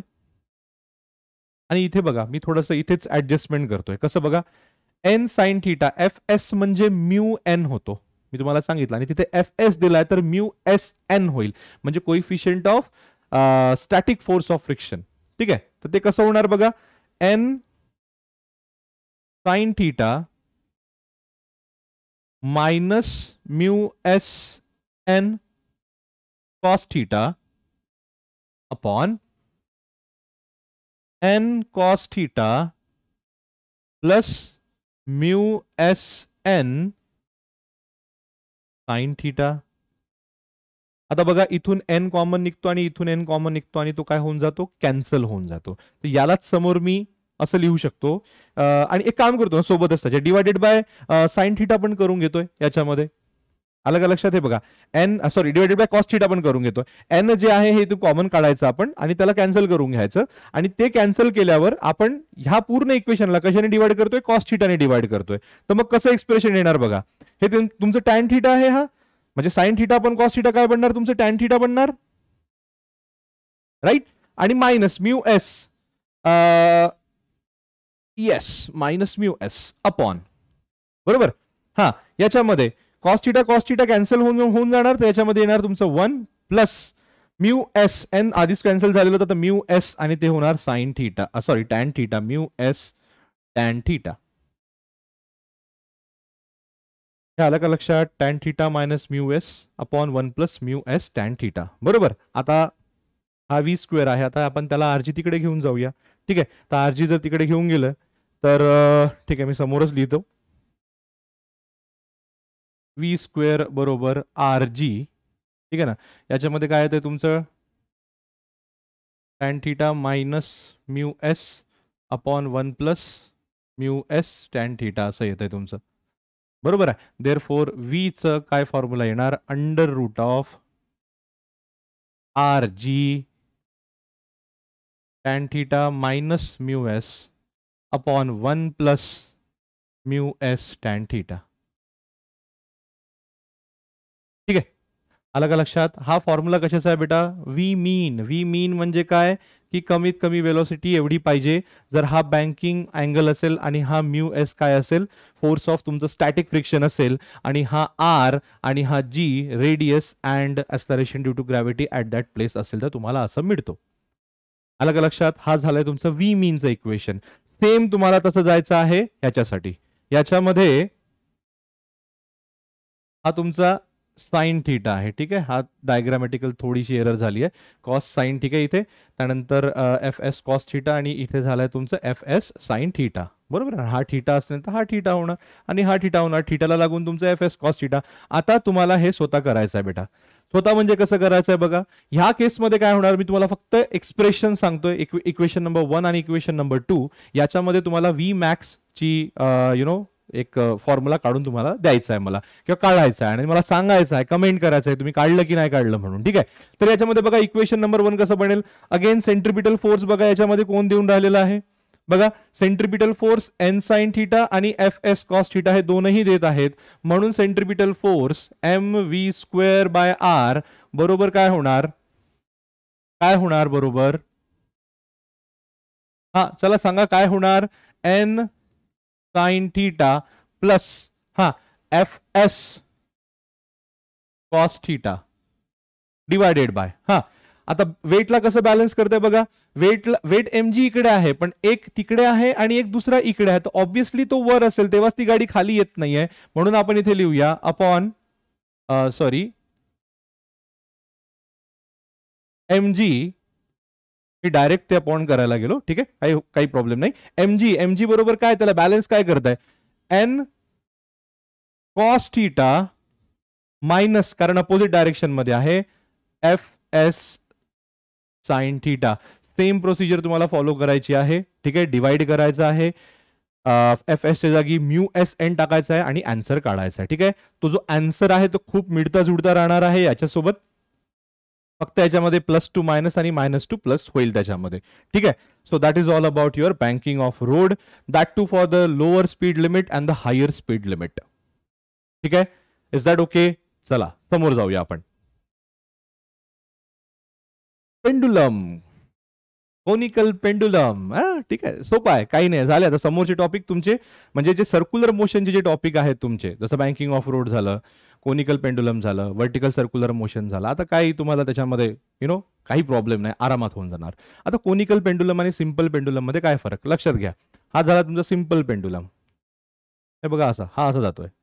कोनिकल पेंडुलम कसा आहे, हा एकच जागी, म्हणजे तुमचं ग्राउंड पासून याची जे एक डिस्टन्स आहे याच्या बॉबचं, किंवा जी हाईट आहे बॉबची, ते सेम राहणार. आणि ते बॉब जे आहे ते हे बघा, हे पेन आहे माझी, बरोबर असं असं फिरणार. तर ह्या पेनचा जो पॉइंट आहे तो बरोबर सेम हाईटवर राहणार आहे खालपासून. पण ते सिंपल पेंडुलम मध्ये नाही होत, ते असं असं जाते. आलं का लक्षात मला काय म्हणायचं आहे? ते असं असं जातंय, आणि म्हणून त्याची हाईट प्रत्येक वेळी काय होणार आहे, वेगळी वेगळी होणार आहे. कुठून? तुमच्या सरफेस पासून. मग आता कोनिकल पेंडुलम मध्ये आपल्याला काय काढायचं आहे, तर आपल्याला कोनिकल पेंडुलम मध्ये त्याची फ्रिक्वेन्सी आणि त्याचा टाइम पिरियडचा फॉर्म्युला काढायचा आहे. कसा काढायचा आहे बघा, सिंपल आहे, बिलकुल सिंपल आहे. त्याच्यामध्ये बघा काय दिलं आहे, तुमचा पेंडुलम आहे, हा तुमचा सर्क्युलर मोशन परफॉर्म करत आहे, तर हा तुमचं टेन्शन आहे, बरोबर आहे, ऍज युजल.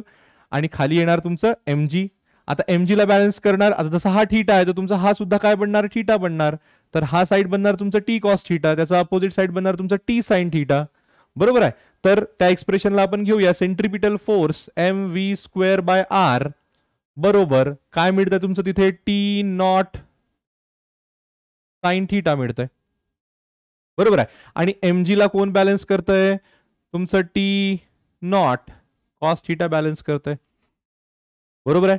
आता एक तुम्हाला इथे गोष्ट सांगू इच्छितो की mv²/r बरोबर mr ओमेगा स्क्वेअर पण होतो, है ना. सेंट्रिपिटल फोर्सचा फॉर्म्युला आहे इथे. v बरोबर, जर v बरोबर मी r ओमेगा पुटअप करतोय, हा फॉर्म्युला बेटा v चा, हा v चा फॉर्म्युला आहे, बरोबर आहे. v बरोबर काय होतंय, जर r ओमेगा होतंय, तर इथे जर मी r ओमेगा पुटअप केलं तर मला हाच फॉर्म्युला मला समोर याच्यात काय मिळणार आहे, mr ओमेगा स्क्वेअर.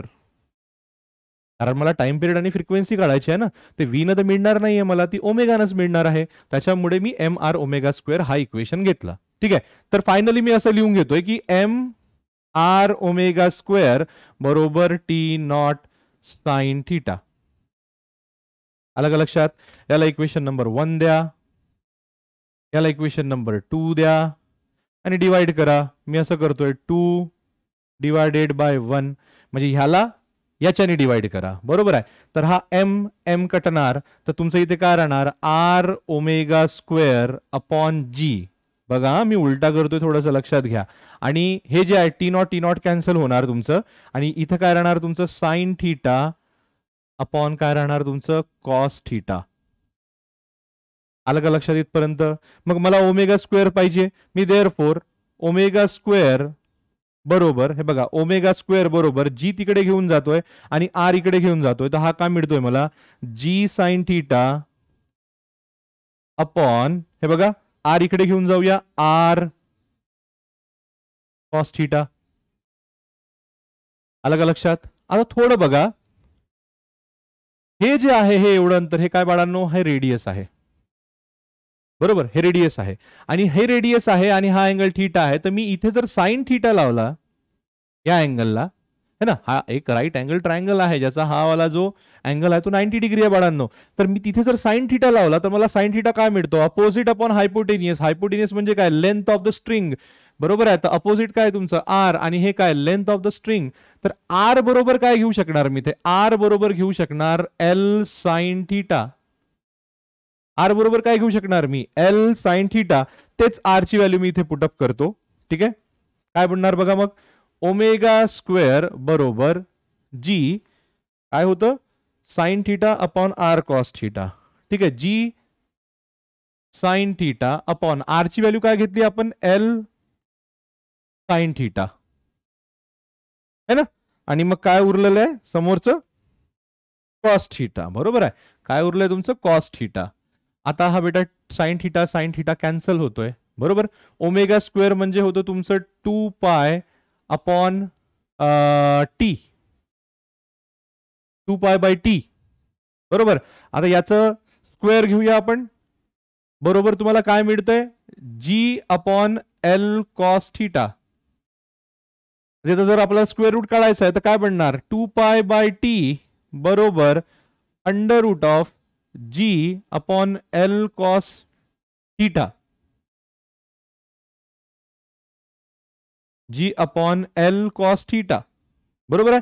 तर आपल्याला जर टी काढायचं तर आपण टी कसं घेऊया, टी बरोबर, ठीक आहे, टी तिकडे घेऊन जाऊया, हा 2 पाय इकडे घेऊन येऊया, एल कॉस थीटा अपॉन जी. हे झालं तुमचं एक्सप्रेशन टीचं, time period of the conical pendulum. याला रिव्हर्स कराल म्हणजे याचा रेसिप्रोकल घ्याल तर तुम्हाला काय मिळणार आहे, तुम्हाला मिळणार आहे फ्रिक्वेन्सी. देअरफॉर फ्रिक्वेन्सी बरोबर काय होणार, 1 upon 2 pi under root g upon l cos theta. This is the expression for the time period of the conical pendulum and the frequency of the conical pendulum. म्हणजे conical पेंडुलमचं जर तुम्हाला time period काढायचं असेल तर हा expression लावायचं, आणि जर फ्रिक्वेन्सी काढायची असेल तर तो एक्सप्रेशन लावायचं. That's it, fine. समोर चलूया, व्हर्टिकल सर्क्युलर मोशन. ठीक आहे, आता आपण इथे व्हर्टिकल सर्क्युलर मोशन बद्दल बघूया की व्हर्टिकल सर्क्युलर मोशन मध्ये बघा, मी थोडक्यात सांगतो याच्यामध्ये काय करायचं आहे. आपल्याला इथली वेलोसिटी काढायची आहे, इथली वेलोसिटी इथली काढायची आहे, बरोबर आहे. आणि दुसरी गोष्ट आपल्याला हे सांगायचं आहे की याच्यामध्ये law of conservation of energy होते. तर मग आता बघा, बँकिंग ऑफ रोडचं तुम्हाला आता कळलं की काय ऍप्लिकेशन आहे, आपल्याला वाचवते ते. मग व्हर्टिकल सर्क्युलर मोशनचं काय आपल्याला फायदा आहे सर शिकून, कुठे तिथं अप्लिकेबल होतं. बघा, एखाद्या हिलवर तुम्ही जात आहे असं, तर तुम्हाला एक मिनिमम स्पीड पकडून चालावं लागतं. जसं आपण ब्रिजवर पण जातो आणि असं खाली येतो, हे बघा असं जातो आणि खाली येतो असं, तो एक प्रकारचा खूप मोठा व्हर्टिकल सर्क्युलर मोशनच आहे, बरोबर आहे. त्याच्यामध्ये हे कन्सेप्ट यूज होतात. ठीक आहे, आपल्या सिलेबसला आहे आणि इम्पॉर्टंट टॉपिक आहे, तर हे आपल्याला करणेच आहे, बरोबर आहे. चला तर सुरू करूया. मग व्हर्टिकल सर्क्युलर मोशन मध्ये आपण कसं एक हे करतोय, त्याला काय म्हणतं, डेरिव्हेशन कसं करतोय आपण, त्याचं वेलोसिटीचे एक्सप्रेशन कसे काढतोय. बघा मी तुम्हाला सांगतोय, एक कुठलीही गोष्ट, जसं आता मला व्हर्टिकल सर्क्युलर मोशन एक परफॉर्म करायचं आहे, मी एक स्ट्रिंग घेतलं आणि स्टोन घेतलं, तर बघा असं केलं तर तो खाली असं होईल, मग त्याला आणखी फोर्स दिला तर असं होईल, मग आणखी फोर्स दिला तर तो असं होईल, मग आणखी फोर्स दिला तर तो एक पूर्ण कंप्लीट करेल, असं इथपर्यंत येईल आणि असं होऊ शकते, बरोबर आहे. म्हणजे एक कंप्लीट व्हर्टिकल सर्क्युलर मोशन जर परफॉर्म करायचं असेल तर खाली एक पर्टिक्युलर त्याला वेलोसिटी लागेल. आता सर वेलोसिटी कुठून येईल, फोर्सनी येईल, म्हणजे फोर्सच झालं ते ऑलरेडी, पण आपण वेलोसिटी मध्ये बघतोय तर वेलोसिटी बघायचं. म्हणजे एक कंप्लीट व्हर्टिकल सर्क्युलर मोशन फक्त एक करायचं असेल तर ते आपल्याला काय करावं लागेल, खाली एक पर्टिक्युलर वेलोसिटी द्यावं लागेल. तेच इथे काढूया आपण. मग ह्या पॉइंटवर किती द्यावं लागेल, मग ह्या पॉइंटवर किती द्यावं लागेल, आणि ह्या पॉइंटवर किती द्यावं लागेल ते सुद्धा आपण काढू. म्हणजे कुठल्याही पॉइंटवर आपल्याला जर माहित असेल की त्या पॉइंटवर आपण वेलोसिटी दिली की एक व्हर्टिकल सर्क्युलर मोशन कंप्लीट होईल, बस तेवढे आपल्याला इक्वेशन काढायचे आहेत. आणि इक्वेशन काढता काढताच आपल्याला हे सुद्धा कळणार की तिथे law of conservation of energy follow होत आहे. आता कसं, याला कसं करायचं, आपण सॉल्व्ह कसं करायचं. बघा, काढणाऱ्याने किती एकदम जबरदस्त माइंड लावून त्यांनी काढलेलं. बघा, स्ट्रिंग घेतली, त्याला स्टोन लावला, आणि स्टोनला काय केलं, जस्ट म्हणजे जसं स्टोन तो जो आहे तो जस्ट इथून एक बिलकुल एक सिंगल असं just vertical circular motion perform करेल, तर मी असं म्हणू शकतो की इथे स्ट्रिंग मधलं टेन्शन 0 असेल. तर काय सांगताय, नाही समजलं. बघा सांगतो. आता बघा, स्ट्रिंग घेतली, स्टोन लावला, थोडा धक्का दिला, असं जाईल. ठीक आहे, थोडा धक्का द्या, असं जाईल. इथपर्यंत ठीक आहे बाळांनो, इथपर्यंत ठीक आहे. जो अर्धा आहे, हाफ, हे बघा अर्धा आहे, हाफ असा, इथपर्यंत ठीक आहे. आता थोडं त्याला समोर जातो मी आता, है ना. आता हे असं होतं, आता थोडं समोर जाईल, असं इथपर्यंत आलं. तुम्हाला काय वाटतं, हा असं येणार का, नाही, हा असं गेल्यावर हा इथून स्ट्रेट खाली येईल आणि हा असं जाईल. आलं का लक्षात, कारण डायरेक्टली फोर्स त्याच्यावर ऍक्ट होत आहे. मग परत थोडासा दिवस इथपर्यंत आला, मग तो काय असं येणार का स्ट्रिंगवाला, नाही, इथपर्यंत आल्यावर तो असं पडणार खाली. तुम्ही बघा करून, तुम्हाला कळेल ते, बरोबर. मग जेव्हा जस्ट एक व्हर्टिकल सर्क्युलर मोशन परफॉर्म करेल, जस्ट, इथे टेन्शन 0 राहणार. इथे टेन्शन वरच्या पॉइंटला 0 राहणार आणि तोच याचा कन्सेप्ट आहे की जर एक single vertical circular motion complete करायचा असेल तर इथे टेन्शन ऍट ए आपण किती पकडूया 0. काय पकडूया बेटा टेन्शन ऍट ए काय पकडूया आपण 0 असं लिहून घेतो मी टी ए बरोबर 0. ठीक आहे बस तुम्हाला हे जर कन्सेप्ट कळलं असेल तर झालं बाकी समोर काहीच नाही. बघा कसं मी ए आणि बी पॉइंट घेतोय. ए पॉइंटवर बघा काय होत आहे.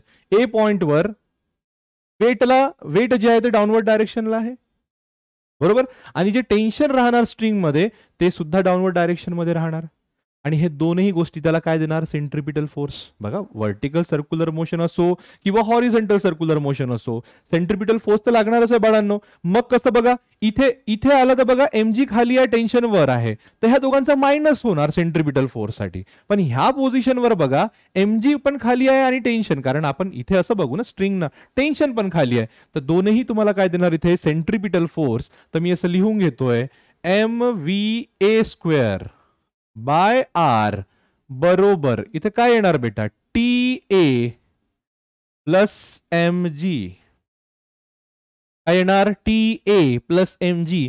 पण टी ए आपण आत्ताच 0 घेतलेलं होतो म्हणून आपण याला घेणार आहे v m V A square भागिले आर और divided by r equal to m g. Now this m m cancel तुम्हाला काय मिळतो व्ही ए बरोबर under root of R G.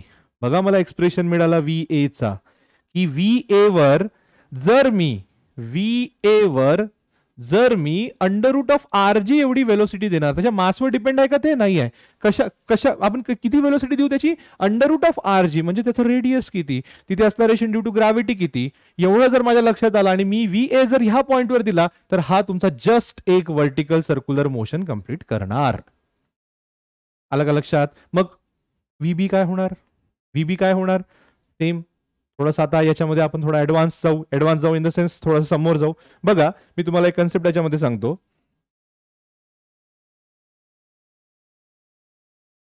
हा आपण ग्राउंड लेवल पकडूया ठीक आहे आणि हे जे आहे हे मॅक्सिमम लेवल पकडूया बरोबर. तर मला सांगा इथून इथपर्यंतचा अंतर किती होणार 2r कारण इथून इकडे आर आणि हा लेवल कुठला आहे 0 म्हणजे हा लेवल किती होऊन जाणार तुमचा 2r बरोबर. चला हा एक लेवल परत इथे काढून घेतो मी हे टोटल 2r आहे आणि हा एक लेवल ठीक आहे. तर हा एक लेवल झाला r म्हणजे इथपर्यंत हा एवढा डिस्टन्स r इथून एवढा डिस्टन्स 2r म्हणजे बॉडी म्हणजे ही पोझिशन ह्या पोझिशनवर बॉडी 0 याच्यावर आहे. बी सॉरी कुठलं सी आणि डी या पोझिशन आर ह्या अंतरावर आहे या पोझिशनवर आणि ए पॉइंटवर जेव्हा बॉडी जाते तेव्हा टोटल किती अंतर आहे त्या दोन्ही याचं 2r. दोन्ही याचं म्हणजे ग्राउंड पासून ते किती डिस्टन्सवर आहे किती हाईटवर आहे तर 2r. आलं का लक्षात. आता बघा मी काय म्हणतोय तुम्हाला gravitational force is a conservative force. Conservative force म्हणजे काय याच्यामध्ये तुमची एनर्जी कन्झर्व्ह होते. आता हे काय सर एनर्जी कन्झर्व्ह म्हणजे काय बघा मी पेन घेतलं आणि इथे आणलं या हाईटवर खालून इथपर्यंत आणला तर मी सोडलं तर पेन खालून म्हणजे इथून असं पकडला सोडून दिलं तर खाली पेन पडणार. का बरं पडणार का बरं ती पेन मोशन मध्ये जाणार त्याच्यावर कुठला तरी फोर्स लागलेला आहे. फोर्स कुठून आलेला आहे एनर्जी पासून आलेला आहे बरोबर आहे. मग मी खालून या पेनला इथपर्यंत आणलं तर मी काय केलं याच्यावर वर्क डन केलं. ते वर्क डन कुठे स्टोअर आहे ह्या पेन मध्ये स्टोअर आहे आणि जसं मी ते रिलीज केलं तर तेच पोटेन्शियल एनर्जी तेच वर्क डन म्हणजे काय याची पोटेन्शियल एनर्जी ते कशामध्ये कन्वर्ट होऊन जाणार कायनेटिक एनर्जी मध्ये कन्वर्ट होऊन जाणार बाळांनो बरोबर. तर हा जो पार्टिकल जसं जसं वर जाईल त्याच्यामध्ये काय स्टोअर होत जात आहे पोटेन्शियल एनर्जी आणि जसं जसं ते खाली येत आहे त्याच्यामधून काय निघत जात आहे पोटेन्शियल एनर्जी. म्हणजे वर जात आहे पोटेन्शियल एनर्जी वाढत आहे खाली येत आहे पोटेन्शियल एनर्जी कमी होत आहे. कायनेटिक एनर्जी बघूया जसं जसं वर जाईल तस तसं कायनेटिक एनर्जी कमी होईल कारण वेलोसिटी कमी होईल. जसं खाली येणार तस तसं त्याची कायनेटिक एनर्जी वाढेल. म्हणजे तुम्ही बघताय का जिथे कायनेटिक एनर्जी वाढत आहे तिथे पोटेन्शियल एनर्जी कमी होत आहे आणि जिथे पोटेन्शियल एनर्जी वाढत आहे तिथे कायनेटिक एनर्जी कमी होत आहे. पण दोघांचं ऍडिशन जे आहे ते कसं राहणार आहे सेम. जेवढी इथून इथपर्यंत वर जाताना पोटेन्शियल एनर्जी गेन होईल तेवढीच इथून इथे खाली येतपर्यंत कायनेटिक एनर्जीच्या स्वरूपात ती बाहेर येईल. I hope this is clear. तोच फंडा आपल्याला इथे वापरायचा बघा. तर मी असं म्हणू शकतो काय म्हणू शकतो मी टोटल एनर्जी ऍट ए बरोबर total energy at point B. बरोबर. Total energy at point A म्हणजे किती? Kinetic energy at point A plus potential energy at point A बरोबर टोटल एनर्जी ऍट बी म्हणजे किती? Kinetic energy at point B plus kinetic energy at potential energy at point B. बरोबर. Kinetic एनर्जीचा formula काय बनतोय? Half M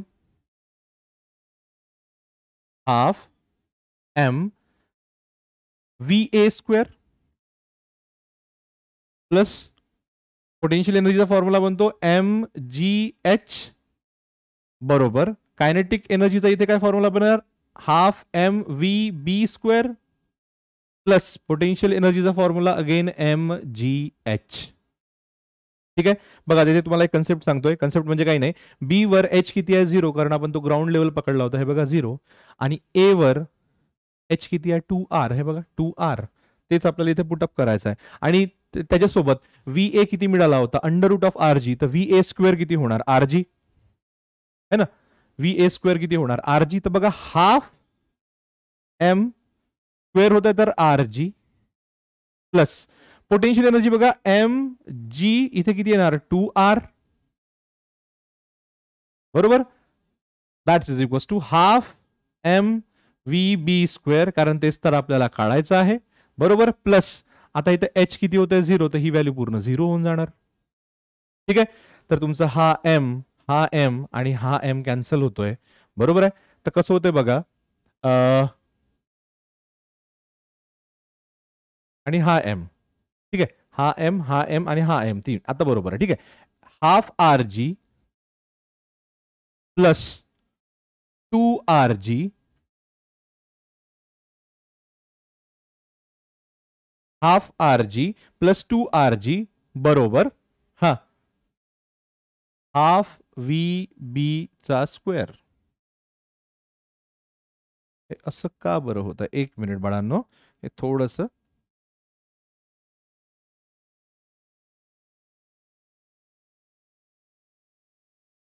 clear आहे.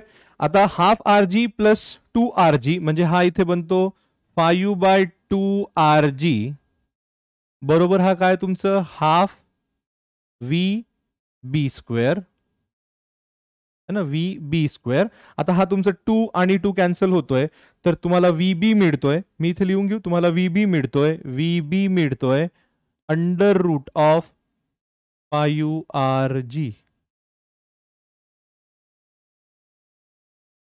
बरोबर. तर खालच्या पोझिशनवर है ना, म्हणजे ह्या पोझिशनवर किती मला वेलोसिटी द्यावं लागेल? अंडर रूट ऑफ 5r जी. तेव्हाच हा जो पार्टिकल आहे complete vertical circular motion perform करेल. बघा सुरुवातीला मी तेच सांगितलं होतं तुम्हाला की मला व्हर्टिकल सर्क्युलर मोशन हे कंप्लीट जर करायचं असेल तर खालून वेलोसिटी द्यावं लागेल. कोणी असं वर घेऊन नाही जाणार ती बोडी आणि त्याला असं खाली नाही सोडणार. खालीच आपण विचार करूया. बरोबर आहे. मग खालचं ते वेलोसिटीचं इक्वेशन काढायसाठी मला आधी वरची वेलोसिटी काढावं लागली, त्याला law of conservation of energy लावावी लागली आणि मला रिझल्ट मिळत आहे व्ही बी वरचं काय? Under root of 5r g. I hope this is clear. Same तुम्हाला एक होमवर्क राहील. होमवर्क म्हणजे काय राहणार आहे बेटा? बघा की इथे म्हणजे काढून बघा तुम्ही, सिंपल आहे बिलकुल. इथे पण law of conservation of energy लावायची. Total energy plus total energy बरोबर kinetic energy plus potential energy, म्हणजे इथली टोटल एनर्जी बरोबर इथली टोटल एनर्जी लावायची. सेम तुम्हाला इथे याचं उत्तर मिळेल अंडर रूट ऑफ 3r जी. आलं का लक्षात? अंडर रूट ऑफ काय मिळेल तुम्हाला? 3r G. That's it. हे आहे तुमचे वेलोसिटीचे इक्वेशन. एक परत इक्वेशन याच्यामध्ये तुम्हाला दिलेलं आहे तुमच्या चॅप्टरमध्ये, आणि तो आहे टेन्शन इन द स्ट्रिंग. काय दिलेलं आहे बेटा? Tension in the string. एक सेकंड.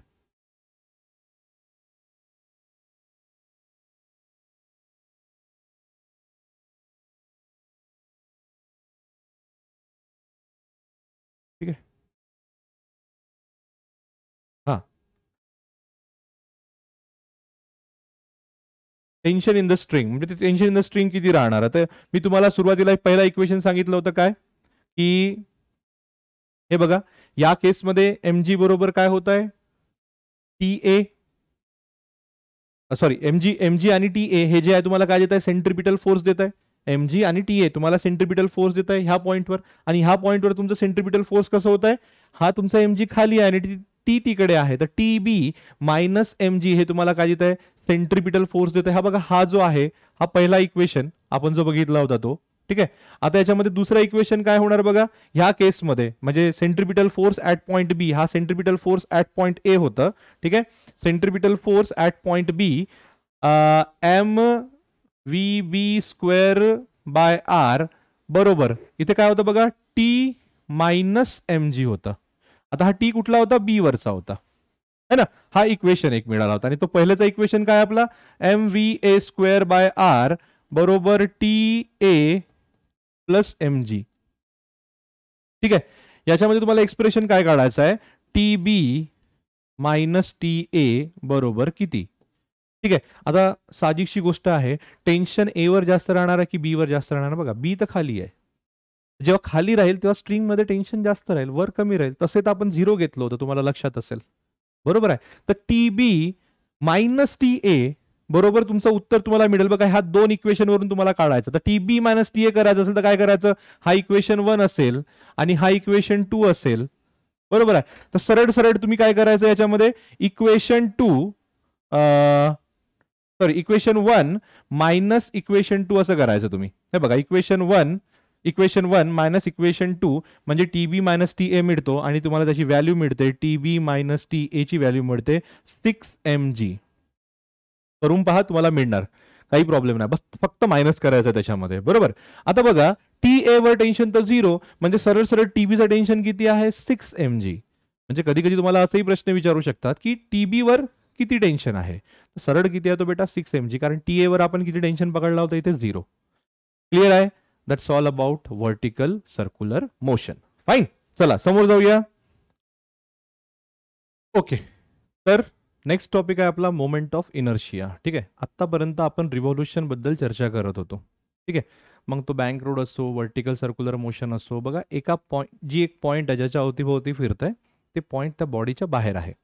आता ह्या केसमध्ये बघा, आपण रोटेशन बघतोय. रोटेशन म्हणजे काय, की जी बॉडी ज्या पॉईंटच्या अराउंड फिरते, बघा हे जे पॉईंट आहे, या पॉईंटच्या अराउंड जी फिरत आहे बॉडी, ते जो पॉईंट आहे ज्याच्या अराउंड ती बॉडी फिरते, ते त्या बॉडीमधूनच पास झालेली आहे. That's it. मग मोमेंट ऑफ इनर्शिया काय, बघा तुम्हाला माहिती असेल की जसं मी सर्क्युलर मोशन किंवा ट्रान्सलेशनल मोशन आणि सर्क्युलर मोशन, ठीक आहे, सर्क्युलर मोशन आणि ट्रान्सलेशनल मोशन, ह्या दोन याच्यामध्ये जर थोडंसं बघतोय कंपॅरिझन, तर मला कळतंय की इकडे जर डिस्प्लेसमेंट असेल तर इकडे असतं तुमचं अँग्युलर डिस्प्लेसमेंट, इकडे तुमची वेलोसिटी असेल तर इकडे तुमचं असतं अँग्युलर वेलोसिटी ओमेगा, है ना, थीटा ओमेगा. इकडे तुमचं ऍक्सलरेशन असेल तर इकडे तुमचं असतं काय, अँग्युलर ऍक्सलरेशन, बरोबर. मग कधी हा विचार केला का, इकडे जर मास आहे तर इकडे काय आहे, म्हणजे मासची इकडे अॅनालॉगस क्वांटिटी कोणती आहे, तर ती आहे बाळांनो तुमचं मोमेंट ऑफ इनर्शिया, ज्याला आपण आयनी डिनोट करतो. कशाने डिनोट करतो आपण, त्याला आयनी डिनोट करतो, बरोबर आहे. आता तुम्हाला जर माहिती असेल तर थीटा आणि एस मध्ये रिलेशन आहे, ओमेगा आणि व्ही मध्ये रिलेशन आहे, अल्फा आणि आर मध्ये रिलेशन आहे, बरोबर आहे. तुम्हाला माहित असेल थीटा बरोबर आर्क अपॉन रेडियस, है ना. हा जो थीटाचा जो फॉर्म्युला, तो थीटा कसा बनतो, आर्क अपॉन रेडियस असा एक फॉर्म्युला बनतो. आर्क म्हणजे तुमचा एस बनतो आणि हा रेडियस वेगळा असतो सर्क्युलर मोशनचा. ठीक आहे, सर्क्युलर मोशनचा आपण पकडूया, म्हणजे हा तुमचा डिस्प्लेसमेंट आहे, हा आणि अपॉन आर होतो. ओमेगा, व्ही आणि ओमेगा मध्ये मगाशीच तुम्हाला सांगितलं relation, v is equals to omega r, बरोबर आहे. अल्फा आणि ए मध्ये पण तसंच रिलेशन आहे, त्याच्यामध्ये आर कुठे ना कुठे येऊन राहिलेला आहे. त्याच प्रकारे जेव्हा मास आणि मोमेंट ऑफ इनर्शियाचा आपण रिलेशन काढण्याचा प्रयत्न करतो किंवा मोमेंट ऑफ इनर्शिया काढण्याचा प्रयत्न करतो, तेव्हा त्याच्यामध्ये आर इन्क्लूड होणार आहे. कसं होणार आहे ते समोर बघू, पण सध्या एवढं लक्षात ठेवा की आर नी, हा एकटा आर आहे बेटा, कुठला, रेडियस, हा रेडियस आहे जो ह्या दोघांना कनेक्ट करतोय. बघा, थीटाला डिस्प्लेसमेंटनी कनेक्ट केलेला आहे, आर्क म्हणजे डिस्प्लेसमेंट तुमचं नॉर्मल वाला, ठीक आहे. व्ही ला ओमेगाशी कनेक्ट केलेला आहे, तसंच अल्फाला ए शी कनेक्ट करेल आणि आय शी एम ला कनेक्ट करेल. ते कसं करेल हे तुम्हाला मी सांगतो. हाल फिलहाल एवढं लक्षात घ्या, म्हणजे ह्या वेळेसाठी एवढं लक्षात घ्या की जिकडे म्हणजे ट्रान्सलेशनल मोशन मध्ये जसं मास आहे तसंच तुमचं रोटेशनल मोशन किंवा सर्क्युलर मोशन मध्ये आपण त्याला काय पकडू, मोमेंट ऑफ इनर्शिया पकडू. Is that okay? हे कळलं का तुम्हाला? इथे इन पर्टिक्युलर सर्क्युलर मोशन मध्ये रोटेशनल मोशन पकडा बाळांनो, कारण सर्क्युलर मोशन तुमचा जो याच्या आधी आपण बघितलं ते सुद्धा होतोय आणि हे रोटेशन सुद्धा होतोय. प्रिव्हियस सिलेबस मध्ये हे दोन वेगळे चॅप्टर होते, सर्क्युलर मोशन आणि रोटेशनल मोशन. त्याला एकाच याच्यात कन्वर्ट करून रोटेशनल डायनामिक्स केलेलं आहे. बरोबर आहे. आता हे इथून जे आहे ते दुसऱ्या चॅप्टर मध्ये होते, याच्या आधीचं जे आहे ते फर्स्ट चॅप्टर मध्ये सर्क्युलर मोशन या चॅप्टर मध्ये होतं. ठीक आहे. तर आपल्याला काय काढायचं बाळांनो, आता आयचं फॉर्म्युला काढायचा आहे. ठीक आहे. एमच्या टर्म मध्ये, म्हणजे कुठलीही बॉडी असेल तिचा मास जर एम असेल मग तिचा मोमेंट ऑफ इनर्शिया किती राहणार हे आपल्याला काढायचं आहे. ठीक आहे. चला मी समोर चलतोय आता. हे मी बंद करतो, म्हणजे इथे इरेज करतो हे तुम्हाला, कारण इथे तुम्हाला मला त्याचं रिलेशन घ्यायचं आहे डायरेक्टली. ठीक आहे. हे काही बेसिक कन्सेप्ट आहे बाळांनो, हे तुम्हाला आधीच करणार. आणि तसंही मी टेबल टाकलेलं आहे, शेवटी टेबल टाकलेलं आहे, त्याच्यामध्ये पूर्ण कंपॅरिझन आहे. बघा मी दाखवूनच देतो ना तुम्हाला, कशाला उगाच. हे बघा टेबल, आजा टेबल जल्दी. येस, हे बघा हे टेबल दिसतंय तुम्हाला. हे बघा लिनियर डिस्प्लेसमेंट, हे बघा अँग्युलर डिस्प्लेसमेंट, आणि हा याचं रिलेशन. बरोबर. त्याच प्रकारे तुमचं वेलोसिटीचं रिलेशन, त्याच प्रकारे तुमचं ऍक्सलरेशनचं रिलेशन है ना. हे बघा हे रिलेशन आहे. S is equals to theta into r, v is equals to omega into r, alpha is equals to a into r. हे काय बेटा त्यांचे रिलेशन आहे. मग हे बघा मोमेंट ऑफ इनर्शीचा फॉर्म्युला सुद्धा इथे दिलेला आहे जो आपण डिराईव्ह करणार आहोत. आणि समोर अँग्युलर मोमेंटम, टॉर्क, ह्या सगळ्या गोष्टी आपण इथे घेणारच आहोत. बरोबर. चला तर स्टेप बाय स्टेप आपण जाऊया समोर. तो हा जो टेबल आहे बाळांनो हा खूप इम्पॉर्टंट आहे. बरोबर. मग आता मोमेंट ऑफ इनर्शिया, ठीक आहे, आणि मास. बघा थोडंसं लक्ष द्या. मास हा इनर्शिया चा काय म्हणतो पॅरामीटर आहे, किंवा मासनीच आपण इनर्शिया बघू शकतो कसं आहे कसं नाही. बघा आता इथे मी उभा आहे, तुम्हाला मला माझ्या जागेवरून जर समोर ढकलायचं असेल किंवा समोर पुश करायचं असेल, तुम्हाला जेवढी एनर्जी लागेल काहीतरी एक एनर्जी लागेल. समजा माझ्या जागी एक मोठा बॉक्स आहे, किंवा जसं फॉर एक्झाम्पल पकडूया एक खूप मोठा अलमारी आहे, त्याला धक्का देण्यासाठी तुम्हाला फोर्स जे आहे ते जास्त लागणार. म्हणजे मासला डिस्प्लेस करण्यासाठी काय लागत आहे बघा, मासला डिस्प्लेस करण्यासाठी काय लागत आहे, फोर्स. आलं का लक्षात मी काय म्हणतोय? मार्सला डिस्प्लेस करण्यासाठी काय लागत आहे, फोर्स. मग एखाद्या बॉडीला रोटेट करायचं आहे तर काय लागणार, तर फोर्सच लागणार. बरोबर आहे, फोर्स लागणार. पण त्या फोर्स पेक्षाही एक परफेक्ट टर्म आहे ज्याला म्हणूया आपण टॉर्क. ज्याला काय म्हणूया आपण, टॉर्क. टॉर्क काय असतं बेटा, असा फोर्स जो एखाद्या बॉडीमध्ये रोटेटिंग इफेक्ट क्रिएट करत असेल त्याला काय म्हणूया आपण, टॉर्क. काय म्हटलं मी, असा फोर्स जो एखाद्या बॉडीमध्ये रोटेटिंग इफेक्ट क्रिएट करू शकत असेल त्याला काय म्हणूया आपण, टॉर्क. बघा मी तुम्हाला एक एक्झाम्पल देतोय. कसं, फॉर एक्झाम्पल ही बॉडी आहे, ठीक आहे, याला रोटेट करायचं आहे असं, म्हणजे ही ऍक्सिस होणार. बरोबर. आता मला सांगा ह्या बॉडीला मी कुठेही फोर्स दिलं तर ती रोटेट होईल का, नाही. बघा मी जर या बॉडीला इथे फोर्स दिलं तर हा रोटेट होईल.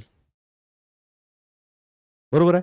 पण मी ह्या बॉडीला जर बरोबर ह्या लाईनीच्या दिशेने, म्हणजे ह्या इथे जे आहे याच्या लाईनीच्या दिशेनेच जर फोर्स देणार तर हा रोटेट होईल का, नाही. हा समोर जाण्याचा प्रयत्न करेल ही बॉडी. आलं का लक्षात मला काय म्हणायचं आहे? बघा ह्या बॉडीला मी इथे जर फोर्स देणार सेम तर ही रोटेट होणार. पण ह्या बॉडीला मी इथे ह्या लाईनीत जर फोर्स देणार तर ही रोटेट होणार का, नाही. ही समोर जाण्याचा प्रयत्न करणार. म्हणजे एकच फोर्स काय प्रोड्यूस करताय, डिस्प्लेसमेंट, लिनियर डिस्प्लेसमेंट. आणि तोच फोर्स काय प्रोड्यूस करताय, तुमचं अँग्युलर डिस्प्लेसमेंट. मला सांगा जर फोर्स तुम्ही इथं दिलं तर बॉडी रोटेट होत नाही, आणि इथे दिले तर रोटेट होत आहे. म्हणजे काहीतरी एक गोष्ट आहे की ह्या फोर्स आणि हा फोर्स, किंवा हा इफेक्ट आणि हा इफेक्ट याच्यामध्ये डिफरंट आहे. बरोबर आहे. तर मी तुम्हाला काय म्हटलं होतं, असा फोर्स जो बॉडीला रोटेट करतो त्याला काय म्हणूया, टॉर्क. आणि टॉर्क डिपेंड करतो की जी ऍक्सिस ऑफ रोटेशन आहे त्याच्यापासून किती लांब अंतरावर तुम्ही काय करणार, पुश करणार. म्हणून टॉर्क मोजताना आपल्याला फॉर्म्युला कसा राहतो, टॉर्क बरोबर आर क्रॉस एफ. म्हणजे आर काय आहे, ऍक्सिस ऑफ रोटेशन पासूनचा अंतर, आणि एफ काय आहे, दिलेला फोर्स. त्याला म्हणूया काय आपण, टॉर्क. बघा एक सिंपलचं एक्झाम्पल देतो. आपण बोरिंग माहिती आहे ना, बोरवेल सगळीकडे असते ती, जिथून पाणी येतो बाहेर. बरोबर आहे. त्याचा हँडल असतो बाळांनो, जो इथे अटॅच असतो असा. बरोबर आहे. नॉर्मली आपण इथे फोर्स लावतो, इथे फोर्स लावत नाही. इथे फोर्स जास्त लागेल, इथे फोर्स कमी लागेल. का बरं? का बरं? कारण इथून याचा अंतर जास्त आहे. हे बघा, मी काय म्हणतोय, हा इथूनचा एवढा अंतर समजा R1 आहे आणि इथूनचा एवढा अंतर समजा R2 आहे आणि फोर्स दोनही जागी सेम आहे. ठीक आहे, तर मला सांगा, याचा आणि याचा मल्टिप्लिकेशन जास्त राहणार की याचा आणि याचा मल्टिप्लिकेशन जास्त राहणार? ऑब्विसली याचा आणि याचा मल्टिप्लिकेशन जास्त राहणार. आणि तोच तर फॉर्म्युला आहे टॉर्कचा. बघा, R क्रॉस F म्हणजे काय? जेवढा अंतर जास्तवर तुम्ही फोर्स लावाल तेवढाच जास्त तो रोटेटिंग इफेक्ट क्रिएट करेल. तुम्ही बघा, टायर्सचे ट्रकचे जे मोठे मोठे टायर्स असतात त्याला काढायसाठी जो स्पॅनर असतो तो खूप लांब असतो. आणि ते जे लोक असतात त्याच्यावर उभे सुद्धा होतात आणि त्यानंतरच तो खाली येतो. एखादी कितीही शक्तिमान माणूस असेल आणि तो त्याच्या जवळ असं करून करतो म्हणाल ते खुलणार नाही. का? कारण तो टॉर्क कमी देणार आणि ह्या केसमध्ये टॉर्क तुम्हाला जास्त मिळणार. आलं का लक्षात? तर मी काय म्हणत होतो तुम्हाला, मासला डिस्प्लेस कोण करतोय? फोर्स. बरोबर आहे. मार्सला डिस्प्लेस कोण करतोय? फोर्स. तर बॉडीला रोटेट कोण करेल? म्हणजे मी असं म्हणू शकतो की मासमध्ये ट्रान्सलेशनल मोशन किंवा मासला मोशन मध्ये आणू शकतोय फोर्स. कोणता मोशन? Translational motion. तर त्याच मासला रोटेशन मध्ये आणायचं असेल तर आपल्याला फोर्सची आवश्यकता आहे का? हो आहे. पण त्याच्यासोबत त्याचा परपेंडिक्युलर अंतर जो आहे ऍक्सिस ऑफ रोटेशनचा त्याची सुद्धा आवश्यकता आहे. आणि ते दोनही मिळून काय बनतंय बाळांनो? टॉर्क बनतंय. ते दोनही मिळून काय बनतोय? टॉर्क. म्हणून आपल्याला रोटेशन मध्ये टॉर्कचा विचार करायचा आहे, फक्त फोर्सचा नाही. म्हणजे टॉर्क म्हणजे काय? Perpendicular distance from the axis of rotation सुद्धा काय करायचं? त्याचा विचार करायचा आहे. आणि फोर्स तर राहीलच, कारण फोर्स 0 असेल तर टॉर्क 0 असेल, R 0 असेल तर टॉर्क 0 असेल. म्हणजे हे दोनही क्वांटिटी आपल्याला पाहिजे, तेव्हाच आपल्याला काय मिळणार? टॉर्क मिळणार. ठीक आहे. I hope this is clear. बरोबर. तर मग मासला ट्रान्सलेशनल मोशन मध्ये न्यायचं असेल तर फोर्स, रोटेट करायचं असेल तर टॉर्क. बरोबर. आता जेवढा जास्त मास राहील तेवढा जास्त फोर्स लागतो. बरोबर. आणि जेवढा जास्त तुमचा मोमेंट ऑफ इनर्शिया राहील तेवढा जास्त तुम्हाला काय लागणार? टॉर्क. बघा, मी तुम्हाला आताच सांगितलं होतं की मास कुठे असतं? ट्रान्सलेशनल मोशन मध्ये आपण पकडतोय. मग रोटेशनल मोशन मध्ये काय असतं? त्याचाच एनालॉगस मोमेंट ऑफ इनर्शिया. बरोबर आहे. मग मला जर मासला ट्रान्सलेशनल मोशन मध्ये आणायचं असेल, बरोबर आहे, हे मी थोडंसं काढून घेतोय. हा, मग जर मला मासला डिस्प्लेस करायचं असेल तर काय लागणार आहे? फोर्स. आणि जर मला आय ला डिस्प्लेस किंवा आय वर काम करायचं असेल तर मला काय लागणार आहे? इथे torque. I hope this is clear. कारण मोमेंट ऑफ इनर्शिया आहे तो, फक्त मास नाही आहे. तर मोमेंट ऑफ इनर्शियाचा फॉर्म्युला काय तेच इथे आपण बघणार आहोत. मग त्यासाठी काय केलं आपण? एक बॉडी घेतली. बॉडी घेऊन काय केलं? एक ऍक्सिस तिथून पास केली आणि असं इमॅजिन केलं की ती बॉडी जी आहे ते n नंबर ऑफ पार्टिकल्सनी बनला आहे आणि प्रत्येक पार्टिकलचा मास कसा आहे? M1 M2 M3 up to Mn. आणि ते ऍक्सिस पासून R1 R2 Rn ह्या अंतरावर आहेत. बरोबर. तर मग मला सांगा, मी पहिला पार्टिकल घेतो. मी असं घेतोय की kinetic energy of first particle. Kinetic energy of first particle तो किती होणार? Half m v1 square. बरोबर आहे. पण v बरोबर काय होतं तुमचं? R ओमेगा होतोय. बरोबर आहे. तर मी याला असं लिहू शकतो, half m omega square R1 square. बरोबर आहे की नाही? बघा, एखादी बॉडी रोटेट होत आहे तर त्याची अँग्युलर जी वेलोसिटी असते ती कॉन्स्टंट असते बेटा, कारण ती अँगल सेम ट्रेस करते सेम टाइम मध्ये. पण सगळ्यांची वेलोसिटी वेगळी वेगळी असते कारण ते दूर असतात, ऍक्सिस ऑफ रोटेशन पासून दूर असतात. मला सांगा, मी आता हा पॉइंट घेतला आणि असं स्वतःभोवती फिरलं असं मी, तर हा पॉइंटनं फक्त हा एवढाच सर्कल कव्हर केला. पण मी असा हात केला आणि पूर्ण गोल फिरवलं तर हा वाला पॉइंट जास्त डिस्टन्स ट्रॅव्हल केला आणि म्हणून त्याची वेलोसिटी जास्त. म्हणून मी kinetic energy of first particle किती होतं बेटा? Half m m1, half m1 v1 square. आता v मध्ये काय पुटअप केलं? R ओमेगा, त्याचा जो फॉर्म्युला आहे. तर m1 omega square R1 square, कारण ओमेगा काय त्याचं? कॉन्स्टंट आहे. आलं का लक्षात इथपर्यंत? बरोबर. त्याच प्रकारे kinetic energy of second body किती होणार? आता किती होणार सेकंड बॉडी? सांगा. हाफ. मी डायरेक्ट ते लिहून घेतोय, m2 omega square R1 square, sorry R2 square. असं करता करता kinetic energy of nth body किती होणार, हाफ m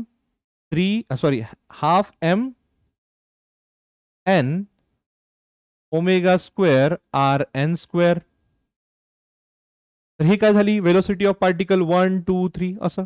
मग पूर्ण बॉडीची पाहिजे असेल तर काय करणार मी, त्यांचं ऍडिशन करणार. मग मी असं लिहून घेणार याच्यात काय की kinetic energy of the body, kinetic energy or the total kinetic energy बरोबर कायनेटिक एनर्जी पार्टिकल 1 ची प्लस कायनेटिक एनर्जी पार्टिकल 2 ची प्लस कायनेटिक एनर्जी पार्टिकल 3 ची.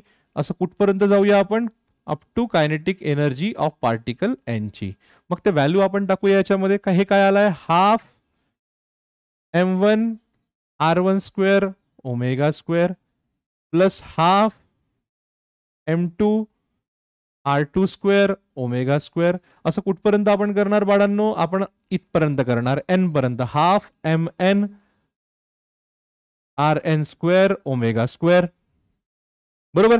मग त्यामध्ये कॉमन काय येते तुमचं, हाफ ओमेगा स्क्वेअर कॉमन येत आहे आणि इथे काय राहत आहे, m1 r1 square plus m2 r2 square कुठपर्यंत,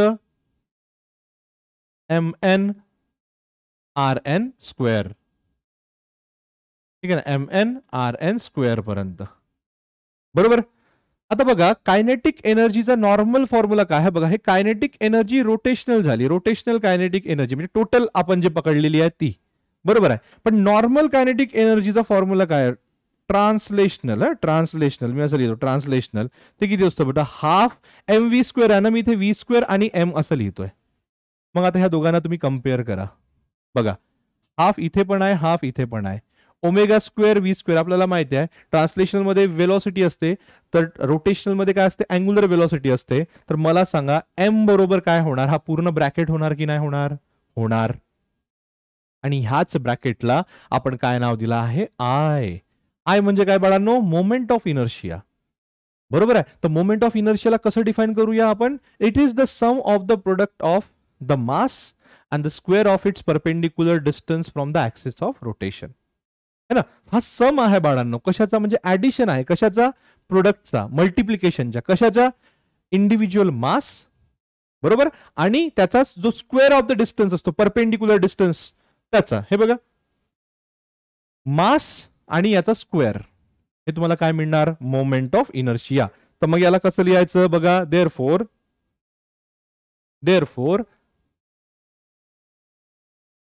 आय बरोबर है ना m1 r1 स्क्वेअर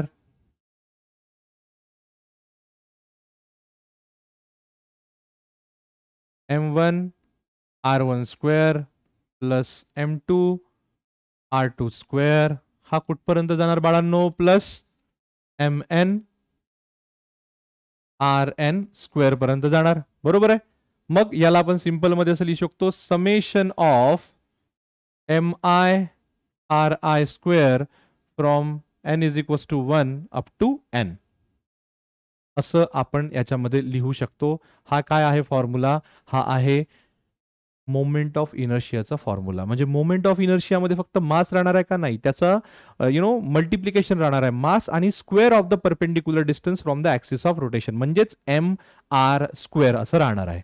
पण नॉर्मली काय होतं ना बेटा, सगळीच बॉडी जी आहे त्याचे आपण मास मोजू शकत नाही, असे छोटे छोटे छोटे करणं गरजेचं म्हणजे पॉसिबल आहे का, नाही आहे. मग त्याच्यासाठी एक कन्सेप्ट आलेला आहे, इंटिग्रेशन. बरोबर आहे. इंटिग्रेशन मध्ये काय होतं, जे छोट्या छोट्या गोष्टी असतात त्यांना ऍड केलेल्या जातात. म्हणून आपण आयचा एक अल्टरनेट फॉर्म्युला असा लिहितो, integration of DM into R square. हा डीएम काय आहे, छोटा मास, आणि आर काय आहे, त्याचा perpendicular distance from the axis of rotation. तर हे फॉर्म्युला लक्षात ठेवा, हे तुम्हाला नेहमी कामात येणार आहे. So that's all about your moment of inertia which is equivalent to the mass in the translational motion. Fine, चलो सामने चलेंगे. मग moment of inertia of a ring कशी काढायची सर, तुम्ही आता सांगितलं की मोमेंट ऑफ इनर्शिया प्रत्येक ऑब्जेक्टचा आपल्याला काढता येणार. आता तर मग रिंगची कशी काढायची मोमेंट ऑफ इनर्शिया. तर बघा हे काय करायचं, एक रिंग घ्यायचं है ना, त्याचं रेडियस किती आहे आर, परपेंडिक्युलर डिस्टन्सवर एक स्मॉल एलिमेंट घ्यायचं डीएम. काय घ्यायचं, डीएम. बरोबर आहे. आता बघा डीएमचं मोमेंट ऑफ इनर्शिया किती होणार, डीएम कॅपिटल आर स्क्वेअर. असे सगळे डीएम डीएम डीएम तुम्ही ऍड करणार तर तुम्हाला काय मिळणार? एम. एम काय? Total mass of the ring है ना.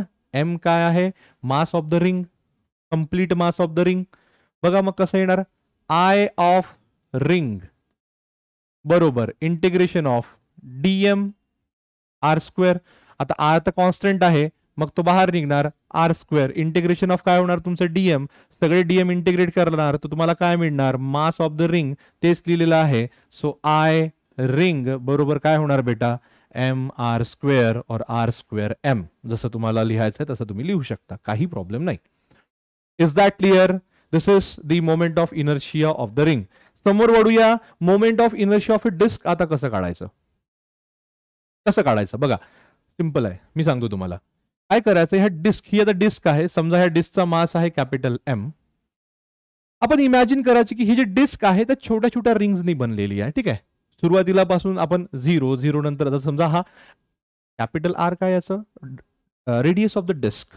मग हे जे आर आहे आपण छोटे छोटे करायचे आणि त्याचं आपण काय करायचं? रिंग. फॉर एक्झाम्पल बघा, हा स्मॉल आर वर, हे बघा, हे स्मॉल आर एवढ्या रेडियसवर एक रिंग काढलेली आहे ही, बरोबर आहे. ज्याची विड्थ किती आहे? डी आर आहे. ज्याची विड्थ किती आहे बाळांनो? डी आर आहे. म्हणजे अशी एवढी विड्थ आहे आणि ही अशी गोल आहे. किती अंतरावर? आर अंतरावर आहे, बरोबर. तर आपण काय करतो ह्या केसमध्ये, म्हणजे जर आपल्याला डिस्कचं मोमेंट ऑफ इनर्शिया काढायचं तर आपण काय करतो? इमॅजिन करतो की डिस्क जी आहे ती छोट्या छोट्या रिंग्सनी बनलेली आहे. बघा, ही जशी ही पहिली रिंग छोटी, मग ही मोठी, मग परत मोठी मोठी मोठी मोठी, असं करता करता तुमचा हा येऊन जात आहे, बरोबर आहे. तर असे आपण रिंग इमॅजिन करतो. एक रिंगचा आपण मोमेंट ऑफ इनर्शिया काढू आणि मग सगळं इंटिग्रेट करू. ऑलरेडी आपण काढलेला आहे moment of inertia of the ring. मग सगळ्यांना इंटिग्रेट करू, आपल्याला moment of inertia of the disc मिळतं. मग त्याची टेक्निक कशी आहे बघा. हा एक गोष्ट लक्षात घ्या, फिजिक्समध्ये फॉर्म्युले असेच येतात किंवा असेच काढल्या जातात की जे आपण इझिली मोजू शकू. मग आता इथे इझिली काय मोजू शकतो आपण? डिस्कचं मास आणि डिस्कचं रेडियस. रिंगमध्ये पण तेच करू शकतो ना. मास जायचं, किलोग्राम करायचं, यायचं, बरोबर आहे. आणि रेडियस आपल्याला मोजतच येते म्हणून आपण त्याच्यामध्ये तो एम आर स्क्वेअरचा फॉर्म्युला आणला होता. आता याच्यामध्ये पण आपल्याला एम आर मध्येच आणावं लागेल कारण आपण तेच मोजू शकतो, बरोबर आहे. तर बघा ट्रिक कसे करतात ते, कसे घेऊन येतात. ठीक आहे, चला सगळ्यात आधी काय करतात ते घेतात density, surface density. Surface density म्हणजे काय होतं तुमचं? मास अपॉन एरिया है ना. आता मास तुमचं एम आहे आणि एरिया तुमचं काय बेटा? पाय आर स्क्वेअर. हे झाली तुमची सरफेस डेन्सिटी. आलं का लक्षात? हे काय झाली तुमची सरफेस डेन्सिटी. मग आता काय करायचं? एक रिंग इमॅजिन करायची जी आर डिस्टन्सवर आहे आणि तिची जी विड्थ आहे ती किती होणार? D R. ती किती होणार? D R. मग त्या रिंगचा सरफेस एरिया किती होईल बघा. रिंगचा सरफेस एरिया किती होणार? जर मी असं इमॅजिन करेन तर surface area of ring, surface area of ring बरोबर काय होणार? 2 pi R D R. Surface area of ring काय होणार? 2 पाय आर डी आर, बरोबर. आता हे बघा, ही सरफेस डेन्सिटी आहे. आता मी ह्या सरफेसला ह्या सरफेस डेन्सिटीने मल्टिप्लाय करणार तर मला काय मिळणार? Mass of that ring. ही जी छोटी रिंग आहे त्याची मला मास मिळणार. तर डी एम बरोबर म्हणजे मास ऑफ दॅट रिंग बरोबर काय होणार तुमचं? 2 पाय आर डी आर. आणि हा काय येणार तुमचं? सिग्मा सरफेस, ज्याची व्हॅल्यू ही आहे. हा आपण ती टाकणार आहे थोड्या वेळात, बरोबर. मग त्या काय करणार आपण? त्या रिंगचं आपल्याला काय घ्यायचं आता? आपल्याला मोमेंट ऑफ इनर्शिया काढायचं रिंगचं. आपल्याला moment of inertia of the ring माहिती आहे, ते काय असते? डी एम म्हणजे एम इंटू आर स्क्वेअर. तर एम हा झाला आणि याचा आर काय झाला बघा. हा डी एम झाला याचं मास कशाचं? रिंगचं. आणि आर काय झालं? याचं रेडियस. तर मग ह्या रिंगचा म्हणजे ह्या रिंगचा मी असं घेऊ का?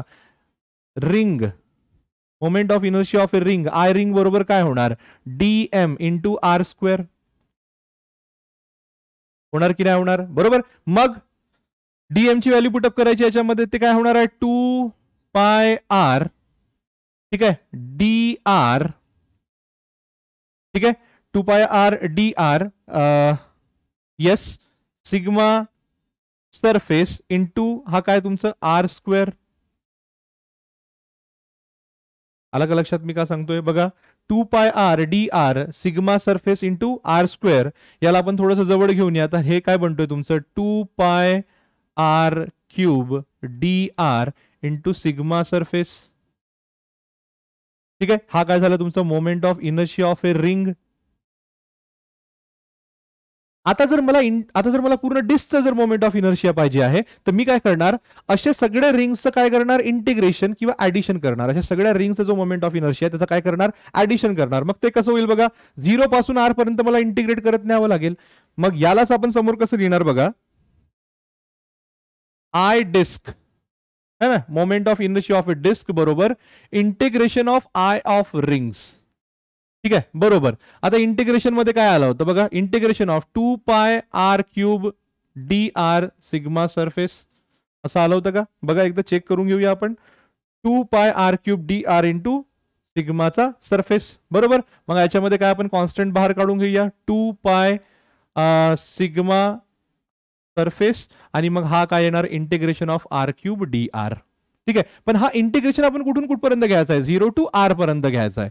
कुठून कुठपर्यंत घ्यायचा आहे, 0 टू आर पर्यंत घ्यायचा आहे, बरोबर आहे. मग हे बघा, 2 पाय सिग्मा सरफेस मागे तुम्ही बघित असेल तर capital M upon 2 pi capital R आलेला होता, सॉरी पाय आर स्क्वेअर आलेला होता तो, बरोबर आहे. आणि याचं इंटिग्रेशन काय येणार, 0 टू आर पर्यंत, R to the power 4 upon 4. ठीक आहे, चला मग काही काही गोष्टी कट होतात, पाय पाय कट होत आहे, हे 2 2 इथे राहत आहे, आणि हा जो कटून इथे उरतोय 2, तर तुमचा उत्तर मिळतोय M R square by 2. This is the moment of inertia of the disc. हे कशाचं मोमेंट ऑफ इनर्शिया बाळांनो, डिस्कचं मोमेंट ऑफ इनर्शिया आहे. ठीक आहे, थोडंसं कुणाला कठीण गेलं असेल तर रिकॅप करून बघून घ्या. मी फक्त एक तुम्हाला सिंपल सांगतोय की आपल्याला जर डिस्कचं मोमेंट ऑफ इनर्शिया काढायचं असेल तर एक रिंग इमॅजिन करायची, रिंगचा मोमेंट ऑफ इनर्शिया काढायचं आणि मग ते इंटिग्रेट करायचं. इंटिग्रेट केलं की तुम्हाला डिस्कचं मोमेंट ऑफ इनर्शिया मिळेल. फाईन, चलो समोर जाऊया. Radius of gyration, important topic आहे बेटा. रेडियस ऑफ गायरेशन काय असते, रेडियस ऑफ गायरेशन बघा, मी थोडक्यात आणि खूप सिंपल मध्ये सांगण्याचा तुम्हाला प्रयत्न करतो की जसं आता आपण डिस्क घेतली आहे, ठीक आहे, ह्या डिस्कचा मास आहे एम आणि ही इथून जात आहे. ठीक आहे, याचा ऍक्सिस ऑफ रोटेशन हा आहे. ठीक आहे, अशी फिरत आहे डिस्कचं मास एम आहे आणि रेडियस आहे आर. तर मला सांगा आय डिस्क बरोबर काय होणार, तुम्ही म्हणाल sir M R square by 2, हा डिस्कचा आहे, बरोबर. पण नॉर्मल एखादी बॉडी जर आहे, जसं फॉर एक्झाम्पल मी काय करतोय, हे एक ऍक्सिस ऑफ रोटेशन आहे आणि याला अटॅच किंवा याला एवढ्या अंतरावर एक बॉडी ठेवतोय मी. ठीक आहे, याचा मास आहे एम आणि याचा डिस्टन्स आहे R. What is the moment of inertia of that body having mass M, तुम्ही म्हणाल सर आय बरोबर एम आर स्क्वेअर. असं का बरं सर, कारण फॉर्म्युलाच आहे, आठवा समेशनचा फॉर्म्युला, summation M I R I square. आता समजा एन बरोबर एकच असेल तर त्याचा उत्तर काय येणार, M1 R1 स्क्वेअर. म्हणजे एखादी बॉडी ऍक्सिस ऑफ रोटेशन पासून, जसं आता अर्थ जर मला काढायचा आहे, सनच्या समजा अराउंड ती फिरत आहे, त्याच्या अराउंड मला मोमेंट ऑफ इनर्शिया काढायचा, तर मी काय घेणार, distance between the sun and the earth and the mass of the earth multiply by distance चा स्क्वेअर, हा काय होणार, moment of inertia of the earth होणार around the axis passing through the sun होणार है ना. म्हणजे अशा ऍक्सिसच्या भोवती जी कुठून पास होत आहे, सन मधून पास होत आहे, ते झालं मोमेंट ऑफ इनर्शिया, बरोबर आहे. म्हणजे नॉर्मली तुमचा असा येतो. क्लिअर आहे का मी काय म्हणतोय, बरोबर. आता बघा मी तिसरा स्टेज काय म्हणतोय, मला वाटतं हे क्लिअर आहे तुमचं आणि हे सुद्धा क्लिअर आहे. मग रेडियस ऑफ गायरेशन काय, रेडियस ऑफ गायरेशन काय बघा, समजा मला याची काहीतरी एक व्हॅल्यू मिळालेली आहे है ना, म्हणजे मोमेंट ऑफ इनर्शियाची काहीतरी व्हॅल्यू मिळेल मला, एम आर स्क्वेअर बाय 2 मला व्हॅल्यू मिळेल याची, बरोबर आहे.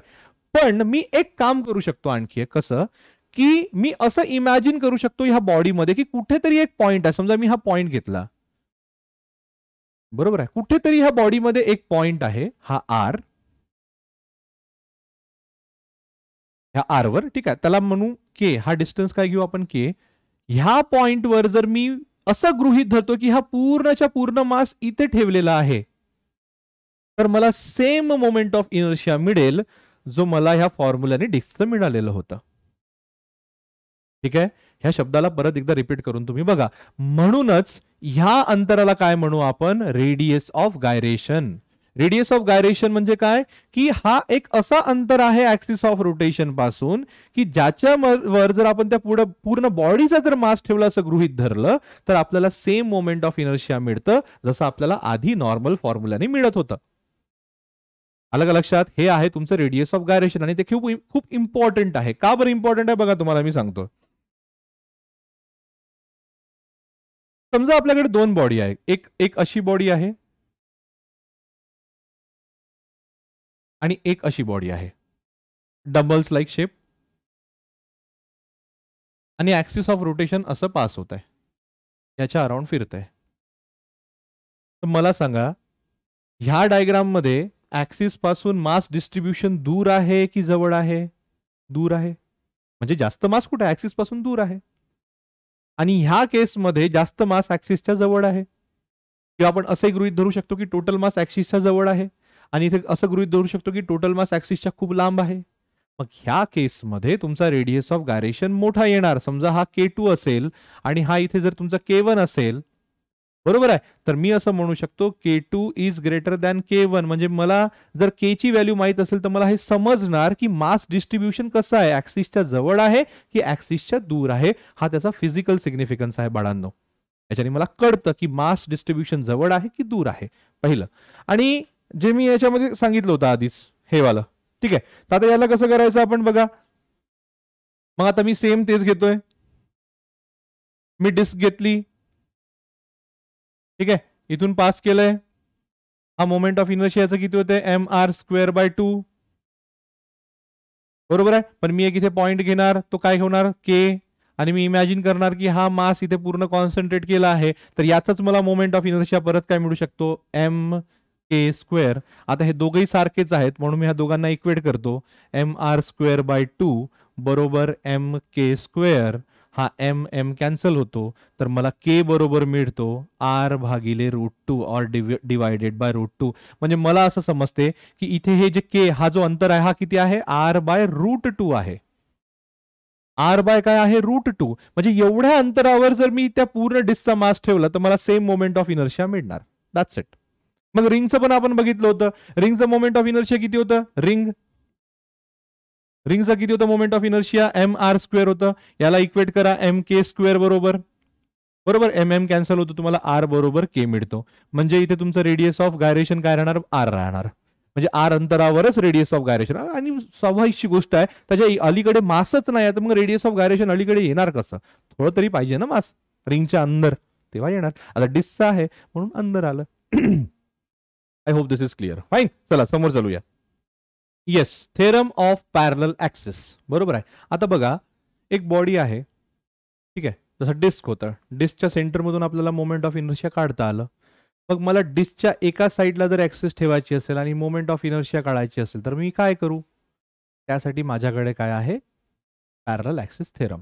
म्हणजे एक ऍक्सिसच्या अराउंड तुम्हाला मोमेंट ऑफ इनर्शिया माहित असेल तर दुसऱ्या म्हणजे त्याच्या पॅरलल ऍक्सिस मधून तुम्ही म्हणजे त्या पॅरलल ऍक्सिसच्या अराउंड मोमेंट ऑफ इनर्शिया किती होईल ते तुम्ही काढू शकता. बरोबर. तर मग ती थेरम बघा काय म्हणताय. याचा सरळ सरळ एकच आहे. याचा थेरम असं म्हणतं की I0 बरोबर IC प्लस MH². म्हणजेच काय की IC तुम्हाला दिलेली काय आहे? Moment of inertia. मग ही दिलेली मोमेंट ऑफ इनर्शिया आहे आणि मला याच्या अराउंड मोमेंट ऑफ इनर्शिया काढायचा आहे. तर माझा फॉर्म्युला काय बनतो? हे बघा I0. हे बघा I0 बरोबर काय? दिलेला ऍक्सिसच्या अबाउटचा moment of inertia plus multiplication of काय? Mass of that body into square of the distance between them. हे बघा, हे जे दोघा ऍक्सिस मधला जे डिस्टन्स आहे त्याचा वर्ग करायचं, स्क्वेअर करायचं आणि ह्या मास, ह्या बॉडीचा जो मास आहे ह्या दोघांचं मल्टिप्लाय करायचं, ते प्लस जे दिलेली ऍक्सिस आहे ते काय त्याच्यामध्ये ऍड करायचं. जसं फॉर एक्झाम्पल आपल्याला डिस्कचं मोमेंट ऑफ इनर्शिया माहिती नाही, हा ऍक्सिस भोवती असं हे किती आहे? mr²/2 आहे. हा डिस्टन्स किती आहे बाळांनो? R. आणि याचा मास किती आहे? m. जर मला आता इथून काढायची असेल त्या दोघांमधला डिस्टन्स किती होत आहे? R. बरोबर आहे. तर हा काय होणार तुमचं? IO बरोबर. दिलेल्या ऍक्सिस भोवतीचा इनर्शिया काय आहे? mr²/2 plus plus mass of the body किती आहे एम, आणि दोघांमधला अंतरचा स्क्वेअर आर स्क्वेअर, असं. म्हणजेच तुम्हाला याचं उत्तर काय मिळतोय, 3/2 mr स्क्वेअर. हा कशाच्या भोवती आहे तुमचं, ह्या ऍक्सिस भोवती आहे, ह्या ऍक्सिस भोवती आहे. म्हणजे it is tangent to the axis and perpendicular to the plane. म्हणजे tangent to the disc and perpendicular to its plane, हे याला असं म्हणतं. म्हणजे अशी डिस्क आहे त्याला परपेंडिक्युलर है ना, पण टँजेंट आहे त्याला इथे, तर तुमचं असं निघतो. तर हा त्याचा फिजिक्स म्हणजे हा त्याचा महत्व आहे, हा त्याचा यूज आहे. जिथून आपण डायरेक्ट एक ऍक्सिस बद्दल दिलं असेल, अराउंड जर दिलं असेल मोमेंट ऑफ इनर्शिया, तर आपण दुसऱ्या ऍक्सिसच्या भोवती काढू शकतो. पण ती ऍक्सिस पॅरलल असली पाहिजे आणि दोघांमधला परपेंडिक्युलर डिस्टन्स माहित असला पाहिजे. फाईन. चला तर समोर जाऊया. मग हे कसं काढायचं, ही थेरम कशी प्रूफ करायची? सिंपल आहे. काय करायचं, हे बघा, एक बॉडी घ्यायची आणि एक सी हा पॉइंट घ्यायचा, तो सेंटर ऑफ मास मधून त्याचा जातोय, जसं डिस्कचं मधून गेलं होतं. आणि एक दुसरी ऍक्सिस ज्याच्या अराउंड आपल्याला मोमेंट ऑफ इनर्शिया काढायचं आहे ते. मग त्या बॉडीचा एक मास घ्यायचा या पॉइंटवर, ज्याला म्हणूया आपण डीएम. ठीक आहे. आणि ओ पासून त्याचं अंतर ओडी, सी पासून त्याचं अंतर सीडी, आणि हे थोडंसं जॉमेट्री करायचं. डी पासून जे आहे ते थोडंसं एक परपेंडिक्युलर खाली घेऊन यायचं आणि ओ सी ला काय करायचं, एक्सटेंड करायचं एन पर्यंत, जेणेकरून डी एन जो आहे तो ओसी प्रोड्यूसवर काय असला पाहिजे, परपेंडिक्युलर. बरोबर. मग थोडंसं जॉमेट्री ऑफ फिगरवर आपण काय करू, बोलूया आणि आपण त्याचं उत्तर काढूया. कसं येत आहे, O C D N, O O C N D. Okay fine. O C N D triangle घेऊया. ठीक आहे. ओ सी एन डी, इथे आपला मास आहे डीएम, बरोबर आहे. आणि हा तुमचा तो दिलेली गोष्ट, बरोबर आहे. आता हे ट्रायंगल जर आपण बघितलं तर मी असं म्हणू शकतो ना याच्यामध्ये की ओडी स्क्वेअर है ना, ओडी स्क्वेअर बरोबर O N square plus N D square, बरोबर. बट ओ एन बरोबर काय, O C plus C N, तर O C plus C N whole square plus N D square, बरोबर. आता याला आपण एक्सपांड करूया. O C square plus C N square plus 2cn plus 2cn O C है ना, O C C N, okay, plus N D square, बरोबर. आता बघा, N D square plus C N square, N D square C N square plus N D square, हे बरोबर काय होतंय, एक सेकंड एक सेकंड, हा हा प्लस आहे बेटा, हा प्लस, सॉरी. ठीक आहे, परत एकदा लिहितो, काही प्रॉब्लेम नाही. O C into C N, ठीक आहे, O C into C N plus N D square. तर हा बघा, C N square plus N D square बरोबर काय येत आहे तुमचं, सी डी स्क्वेअर येत आहे. मी ते लिहून घेऊ का इथे, ओ C square plus 2 O C C N plus काय येतं तुमचं, सी डी स्क्वेअर. आलं का लक्षात? जर तुम्हाला लक्षात असेल, ओ आणि सी हा दोघांमधला अंतर जो आहे तो एच आहे, तर मी ओ सी बरोबर इथे एच पुटअप करू शकतो. सो मी इथे लिहू शकतो H square plus 2 O C म्हणजे एच इंटू काय तुमचं C N plus C D square, C D square. आलं का लक्षात? हे काय आहे बेटा तुमचं ओडी, ओडीचं स्क्वेअर आहे. आलं का लक्षात इथपर्यंत? काही प्रॉब्लेम काही नाही. तोच मी बस एक फिगर घेतलंय आणि त्याला काय घेऊन आलंय, समोर समोर ते घेऊन आलेलं आहे. आता बघा, इथे डीएम आहे, बरोबर आहे. ह्या ऍक्सिसच्या भोवती जर मला मोमेंट ऑफ इनर्शिया काढायचा असेल तर तो कसं होणार, इंटिग्रेशन ऑफ, मस्त लिहून घे ना, की आय सी बरोबर काय, integration of D M C D square, C D square हा ना, डीएम होता इथे. आणि मला आय ओ जर काढायचा असेल, जो त्या ओ पॉइंट वरून गेला आहे, तर तो काय होणार, integration of OD square DM OD square, DM sorry integration of DM OD square असं होणार, बरोबर आहे. पण ओडी स्क्वेअर बरोबर आपण काय घेऊन आलोय हे, तर हे मी तिथे व्हॅल्यू पुटअप करेन. तर बघा काय मिळतंय मला, आय ओ बरोबर इंटिग्रेशन ऑफ, मी डायरेक्ट मल्टिप्लाय करून सोडतो इकडे, ठीक आहे, D M into H square, ठीक आहे, प्लस डी एम ह्या शेवटचं घेतो into C D square plus D M, ठीक आहे, ते इंटिग्रेशन येणार, plus D M into twice H into C N असं येणार. क्लिअर आहे. आता बघा D M C D square म्हणजे काय तुमचं आय सी, तर मी इथे लिहून घेऊ का, आय ओ बरोबर, आता डी एम एच कॉमन आहे, इंटिग्रेशन ऑफ डी एम म्हणजे काय येणार, तर एम एम एच स्क्वेअर हा येणार, प्लस हा काय येणार तुमचं आय सी येणार, प्लस हे बनतंय तुमचं 0. तर हे 0 का बरं बनतंय, कारण बेटा कसं आहे बघा, इथे डिस्टन्सचं स्क्वेअर आहे, डिस्टन्सचं काय आहे स्क्वेअर. हे बघा मी तुम्हाला मागे जातोय आणि सांगतोय, सेंटर ऑफ मास हे जे तुम्हाला दिसतंय ना, सेंटर ऑफ मास याच्या या साईडला जर पॉझिटिव्ह पकडलं तर ह्या साईडला निगेटिव्ह पकडावं लागतं आपल्याला. जेही अंतर आहे, जेही आपण त्याला काय करतो इंटिग्रेट करतो, तर काही मास आणि सेंटर ऑफ मास आहे तर अर्धे तिकडे राहणार आणि अर्धे इकडे राहणार, बरोबर. तर काय होईल, तिकडचे पॉझिटिव्ह इकडचे निगेटिव्ह दोन्ही काय ऍडिशन मिळून 0. मग सर दुसरे का बरं आले, कारण त्याचा स्क्वेअर आहे आणि स्क्वेअर ऑफ पॉझिटिव्ह और negative number is what, the positive one. म्हणून ती जी गोष्ट आहे ते तुम्हाला काय मिळणार आहे, 0 मिळणार आहे.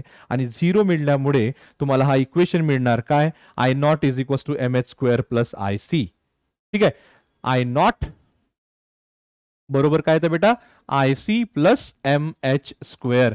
दिस is the theorem of the parallel axis. That's it. खूप इम्पॉर्टंट आहे बेटा. आणि हे इम्पॉर्टंट का बरं आहे, कारण ही कुठल्याही टाईपच्या ऑब्जेक्टला लागतं, म्हणजे फ्लॅट असेल किंवा असं काही मोठं वगैरे असेल है ना, 3 डायमेन्शनल असेल लागेल, पण परपेंडिक्युलर ऍक्सिस जे आहे ते फ्लॅट सरफेस लॅमिनालाच लागतं. म्हणून याच्यावर जास्त प्रश्न विचारतात, त्याच्यावर कमी प्रश्न विचारतात. पण विचारत असो नसो आपल्याला ते घ्यायचं आहे, कारण ते इम्पॉर्टंट आहे. मग हे काय म्हणूया आपण, त्याला आपण कसं डिफाईन करूया बघा. हे काय म्हणतात की एक प्लेन लॅमिना आहे, एक प्लेन लॅमिना म्हणजे तेच, मी माझं कार्डबोर्ड घेतोय परत, not cardboard, writing board, sorry. ठीक आहे, हा असा प्लेन लॅमिना आहे, याच्या अराउंड जोही तुमचं हे राहणार मोमेंट ऑफ इनर्शिया, ते बरोबर काय राहणार, सम ऑफ असे 2 ऍक्सिसच्या अराउंडचा मोमेंट ऑफ इनर्शिया. म्हणजे बघा 1, 2 आणि 3 ह्या प्लेन मध्ये असले पाहिजे. 1, 2, 3 हे बघा हा प्लेन आहे, 1, 2, 3 आणि हे तीनही एकामेकाला काय असले पाहिजे, परपेंडिक्युलर असले पाहिजे. असं जर असेल तर ह्याच्या अराउंड मोमेंट ऑफ इनर्शिया बरोबर याच्या प्लस याच्या अराउंड मोमेंट ऑफ इनर्शिया येतो. म्हणजे मी असं लिहू शकतो आय झेड बरोबर I x plus I Y. तेच आहे, वाचा तुम्ही, याच्या आधीचं पण तेच आहे जे तुम्हाला सांगितलं होतं मी की आय ओ बरोबर I C plus M S square, तेच दिलंय डेफिनेशन मध्ये. इथे पण तेच दिलंय की आय झेडच्या अराउंड जो मोमेंट ऑफ इनर्शिया आहे तो याच्या अराउंड प्लस याच्या अराउंड मोमेंट ऑफ इनर्शिया, ते तुम्ही इंग्लिशमध्ये बघून घ्या. ठीक आहे, काही प्रॉब्लेम नाही. आता मी वाचून दाखवू आणि तुम्हाला कळेल असं यातला काही भाग नाही, ते तुम्हाला कळलेलं आहे. फाईन. तर समोर जाऊया आपण, कसं असतं ते बघा, कसं काढायचं आपण ते. मी असं लिहू शकतो from the geometry of figure, जसं हा वाय आहे है ना, एक्स पासून हा वाय, कारण हा वाय आहे इकडे, बरोबर आहे, हा एक्स अंतर आहे, आणि हे जे आहे ते आपण याला पकडून घेऊया झेड. का बरं असं झेड पकडलं आपण, कारण इथे काय ठेवलंय आपण, ह्या पी पॉईंटवर डीएम ठेवलेला आहे. तर हा डीएम म्हणजे काय, जो छोटासा मास ज्याचा आपण नेहमी इंटिग्रेशन करतो, तर हा डीएम जो आहे तो एक्स अंतरावर आहे वाय ऍक्सिस पासून, आणि हा डीएम जो आहे तो वाय अंतरावर आहे एक्स ऍक्सिस पासून, आणि झेड अंतरावर आहे तुमच्या झेड ऍक्सिस पासून. तर मी असं लिहू शकतो का इथे की झेड स्क्वेअर बरोबर x square plus Y square, कारण तिघेही परपेंडिक्युलर आहेत ना, म्हणजे हा एक्स झालं, हा वाय झाला, आणि हा झेड, हा तर परपेंडिक्युलरच येणार कारण तो परपेंडिक्युलर डिस्टन्स आहे. मग दोनही साईडनं आपण काय करू शकतो, जसं फॉर एक्झाम्पल मला झेड ऍक्सिसच्या अराउंड मोमेंट ऑफ इनर्शिया काढायचा आहे, तर मग कसं होतो आय झेड बरोबर integration of D M into काय झेड स्क्वेअर. पण झेड स्क्वेअर बरोबर काय तुमचं X square plus Y square, तर मी याला असं लिहू शकतो integration of D M into X square plus integration of D M into Y square. याला तुम्ही सोडवाल तर तुम्हाला सरळ मिळतंय आय झेड बरोबर I x plus I Y. This is the expression for the theorem of perpendicular axis. I hope this is clear. ठीक आहे, हे इथे एक्स लागलेला आहे, ठीक आहे ना. इथे एक्स तर हा वायच्या अराउंड आहे आणि वाय तो एक्सच्या अराउंड आहे, असं लक्षात ठेवायचं. मी सरळ तिथे लिहिलेलं आहे. हा सिंपल मध्ये तुमचं थेरम ऑफ परपेंडिक्युलर ऍक्सिस इथे संपतोय. समोर जाऊया. Angular momentum. अँग्युलर मोमेंटम म्हणजे काय? सेम जसं आपल्या ट्रान्सलेशनल मोशन मध्ये लिनियर मोमेंटम आहे. पी बरोबर काय असतो? M into V. तर इथे काय असतो? Angular momentum. त्याला एन ली डिनोट करायचं, बरोबर. आता अँग्युलर मोमेंटमचा नॉर्मल फॉर्म्युला काय बेटा? जसा हा पी बरोबर एम व्ही असतो, तर तुम्हाला माहिती आहे ट्रान्सलेशनल आणि रोटेशनलची जी ही क्वांटिटी असते ती आर नी लिंक असते. तर मी इथे काय करतो? एल बरोबर काय होणार? R into P. ठीक आहे, अलग लक्षात मी काय म्हणतोय? एक जर मी मॅग्निट्यूड मध्ये घेण्याचा प्रयत्न करेन इथे, ठीक आहे, मी आता वेक्टर मध्ये नाही घेणार, 2 मिनिटं. तर जर पी बरोबर इथे एम व्ही असेल, तर इथे एल बरोबर काय मिळतो तुमचं? R into P. V is equals to R omega, त्या टाईपचा L is equals to R into P, बरोबर. आता बघा, मला काय करायचं आहे? हा अँग्युलर मोमेंटमचा फॉर्म्युला थोडस अशा टर्म मध्ये घेऊन यायचं आहे जे अँग्युलर मोशन मध्ये असतात. जसं फॉर एक्झाम्पल बघा, ट्रान्सलेशनल मोशन मध्ये एम आहे, तर इकडे काय राहतो? आय राहतो ना, आपण आताच बघितलं. आणि इथे व्ही आहे, तर इथे काय राहतो? ओमेगा. तर मला हा एक्सप्रेशन घेऊन यायचा आहे. आलं का लक्षात? हा एक्सप्रेशन मला घेऊन यायचा आहे आणि हा एक्सप्रेशन मला प्रूफ सुद्धा करायचा. तर मग कसं? तेच घ्यायचं, बॉडी घ्यायचं, M1 M2 M3 मास घ्यायचं, R1 R2 up to RN त्याचं अंतर घ्यायचं आणि सांगायचं की ती एक कॉन्स्टंट अँग्युलर वेलोसिटीने फिरत आहे. इथे सांगायचं बेटा कॉन्स्टंट. इथे जेही तुम्हाला दिसेल ते कॉन्स्टंट राहणार त्याच्यावर. ठीक आहे, मग याला प्रूफ कसं करायचं बघा. मी असं लिहून घेतो, P is equals to M into V. ठीक आहे, एल बरोबर आर इंटू पी असं आहे, बरोबर आहे. मग आता आपण त्याला काय म्हणू? Angular momentum of the first particle जर मला घ्यायचं असेल, L1 बरोबर, तो किती होणार बेटा? R1 P1. P1 म्हणजे काय? M1 V1. बट V1 म्हणजे काय? आर ओमेगा होतो, तर त्याच्यामध्ये परत R1 ओमेगा आपण ऍड करूया, तर हा काय बनणार? R1 M1 R1 omega. म्हणजेच आपण असं लिहू शकतो, M1 R1 स्क्वेअर ओमेगा. हा काय आहे? Angular momentum of the first particle. हा काय आहे? Angular momentum of the first particle. मग सेकंड पार्टिकलला काय जाऊ आपण? L2 इज इक्वल्स टू काय होणार? M2 R1 R2 square. ठीक आहे, M2 R2 स्क्वेअर ओमेगा, कारण ओमेगा तर कॉन्स्टंट आहे. असं करता करता LN जर आपण पकडलं, ठीक आहे, तर तुमचं येणार MN RN स्क्वेअर ओमेगा, बरोबर आहे. आणि टोटल जर काढायचं असेल L जर काढायचं असेल टोटल, तर L बरोबर काय असतो? L1 प्लस L2 कुठपर्यंत बाळांनो? LN पर्यंत. ठीक आहे, आणि याचं जर तुम्ही ऍडिशन जर केलं तर तुम्हाला सरळ सरळ काय मिळतो बघा? L बरोबर I ओमेगा. का बरं? बघा, हा ओमेगा कॉन्स्टंट निघेल आणि ब्रॅकेटमध्ये काय राहणार? हा M1 R1 square plus M2 R2 square up to MN RN square. ते काय आहे तुमचं? मोमेंट ऑफ इनर्शिया I, आणि ओमेगा तर ऑलरेडी तुमचं बाहेर आलेला आहे. तर हे झालं बरोबर इक्विव्हॅलेंट. बघा, M इथे आहे तर I इथे आहे आणि V इथे आहे तर ओमेगा इथे आहे. Hence we got the formula for what? The angular momentum. I hope this is clear. Fine, चला समोर जाऊया. टॉर्कचं एक्सप्रेशन काय ते काढायचं आपल्याला इथे. टॉर्क तुम्हाला मगाशी सांगितलं मी, सेम. टॉर्क म्हणजे काय? आर इंटू एफ होतोय है ना. टॉर्क म्हणजे काय होतं तुमचं? R into F. टॉर्क बरोबर आर क्रॉस एफ होतोय. मी मॅग्निट्यूड मध्ये लिहितो एफ. बट तुम्हाला हेही सुद्धा माहित आहे की फोर्स बरोबर काय होतो? मास इंटू ऍक्सलरेशन, बरोबर आहे. फोर्स बरोबर काय होतो? Mass into acceleration. आणि हा ऍक्सलरेशन म्हणजे होतो आर अल्फा. काय होतो? आर अल्फा, बरोबर. आणि ते अल्फा तुम्हाला जे आहे ते काय दिलेलं आहे बेटा? कॉन्स्टंट दिलेलं आहे. काय दिलंय तुम्हाला? कॉन्स्टंट दिलेलं आहे, बरोबर आहे. तर टॉर्क आर एफ आणि हे आर एम ए. मग याला आपण परत सॉल्व्ह करूया, तर हा तुम्हाला मिळणार काय? मिळणार एम आर स्क्वेअर अल्फा. हा तुम्हाला नॉर्मल टॉर्कचा फॉर्म्युला मिळतो इथे. मग आपण फर्स्ट पार्टिकल घेतलं तर टॉर्क 1 बरोबर काय होणार? M1 R1 square alpha. Torque 2 घेणार तर तुम्हाला काय मिळणार?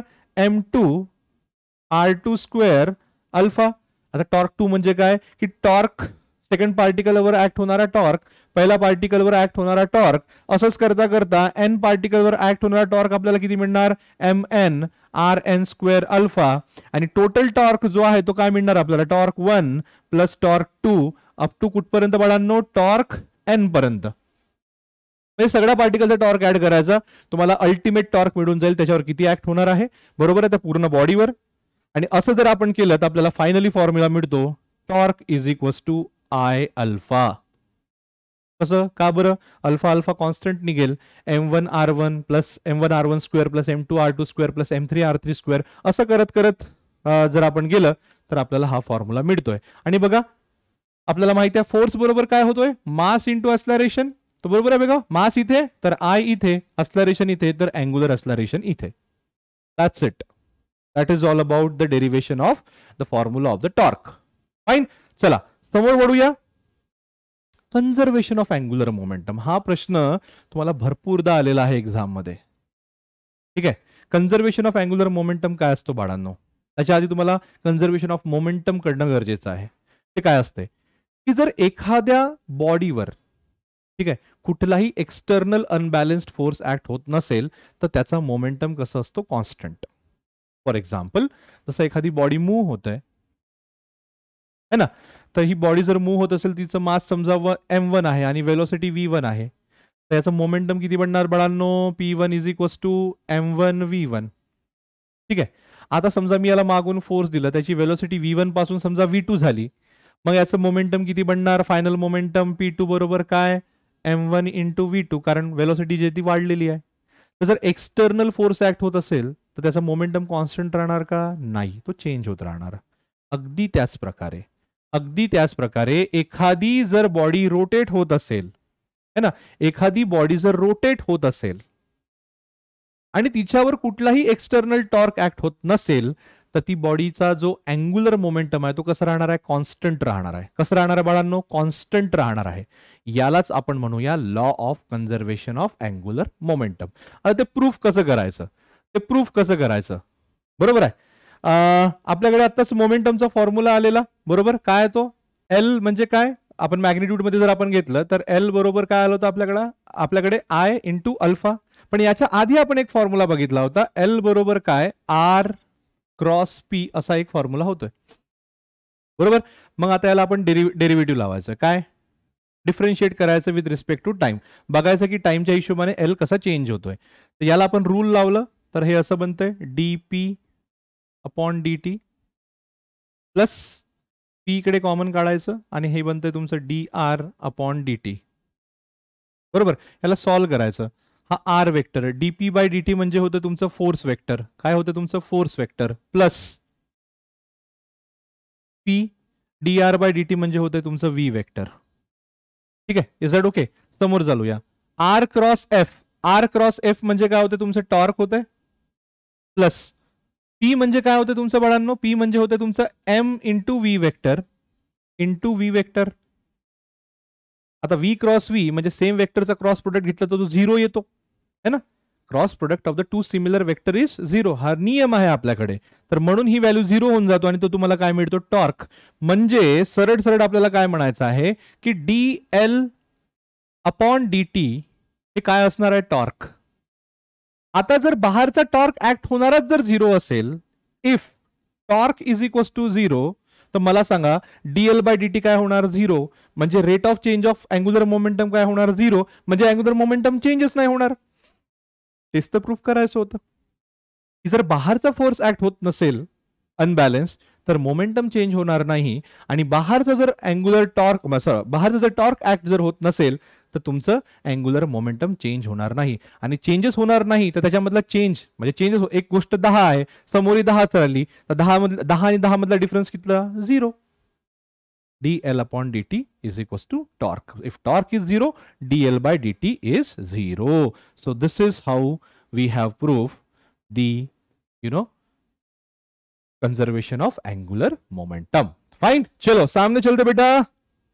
Yes, ये आप थोड़ा सा देख लीजिएगा, कुछ नहीं है, जो अपने इक्वेशंस है ना, की ट्रान्सलेशनल मध्ये कसे आहे तर त्याचे रोटेशनल मध्ये कसं होतं बघा, जिथे जिथे v आहे तिथे ओमेगा लागेल, ठीक आहे. जिथे तुमचं ए आहे तिथे तुमचा अल्फा लागेल, जिथे तुमचा थीटा आहे, जिथे तुमचं इथे एस आहे तिथे तुमचा थीटा लागेल. बाकी ते फॉर्म्युले सेम. त्यानंतर हे तुम्हाला मी आधीच दाखवलेलं आहे. हा चार्ट एकदम छान करायचा आहे, त्याला कुठलाही चेंज करायचं नाही किंवा काही करायचं नाही त्याच्यामध्ये, हे बरोबर पाठ ठेवायचं आहे. ठीक आहे. हा, त्यानंतर काही मोमेंट ऑफ इनर्शिया जे आहे ते तुम्हाला पाठ करावे लागेल फॉर द एक्झाम पर्पज. ठीक आहे. जसं हे तर झालेच आहे, हा एक करा. ठीक आहे. त्यानंतर thin ring about the diameter हा सुद्धा करा. ॲन्युलर रिंग हे राहू द्या. त्यानंतर हे सुद्धा करा, हे सुद्धा करा. थिन वॉल्ड हॉलोस्पियर राहू द्या, हे करा. ठीक आहे. मी इम्पॉर्टंट तुम्हाला टिक मार्क करून देतोय बाळांनो, जेणेकरून तुमच्यावर जास्त भार आलेला नाही पाहिजे. ठीक आहे. ते 2 करा आणि हा 1 करून घ्या. ठीक आहे. तर एवढे जर तुम्ही पाठ केले तर मॅक्सिमम चान्सेस आहे की तुमच्या एक्झाममध्ये इथून कुठला ना कुठला येणार. बघा स्पिअरचा येतो, सॉलिड स्पिअरचा नेहमी प्रश्न म्हणजे येतोच, नेहमी in the sense maximum time येतोच. जेवढे तुम्हाला टिक मार्क करून दिलेले आहे तुम्ही तेवढं जरी केलं तरी ते मोर दॅन सफिशियंट आहे. बरोबर आहे. तर हा आपला पहिला लेक्चर आहे एकलव्य बॅचचा आणि मी पूर्ण प्रयत्न केलेला आहे बाळांनो की तुम्हाला सगळ्याच गोष्टी क्लिअर व्हायला पाहिजेत. बरोबर. हा, होऊ शकते थोडंसं आपण कुठे कुठे फास्ट गेलेलो आहो, पण जिथे स्लो जायला पाहिजे मी तिथे स्लो गेलेला आहोत. तरी सुद्धा कमेंटमध्ये मला तुम्ही कळवू शकता की सर हा टॉपिक मी पूर्ण प्रयत्न करेन समोर जे येणारे टॉपिक आहे ते एकदम क्लिअर राहणार. ठीक आहे. याचबरोबर तुम्हाला प्रॅक्टिस शीट पण मिळणार आहे. ते क्वेश्चन्स बघायचे, आतापर्यंत आलेले जे क्वेश्चन्स आहेत मी तेच सगळे तुम्हाला करून घेतलेले आहेत. कसं उत्तर लिहायचं, काय उत्तर लिहायचं ते थोडंसं बघून घ्यायचं आहे. I hope this is clear. ठीक आहे. आणि मजेत राहायचं, अभ्यास करायचं, मजेत न राहण्याचं काही काम नाही बाळांनो. ठीक आहे. असं एक म्हण आहे की काय घेऊन आले होते तुम्ही काय घेऊन जाणार, पण आम्ही फिजिक्स वाले म्हणतो काय की तुम्ही होप घेऊन आलेले आहात तर तुम्ही नक्कीच रिझल्ट घेऊन जाणार. बरोबर आहे. तर ह्याच गोष्टीने आजचा हा लेक्चर मी संपवतो. Thank you so much.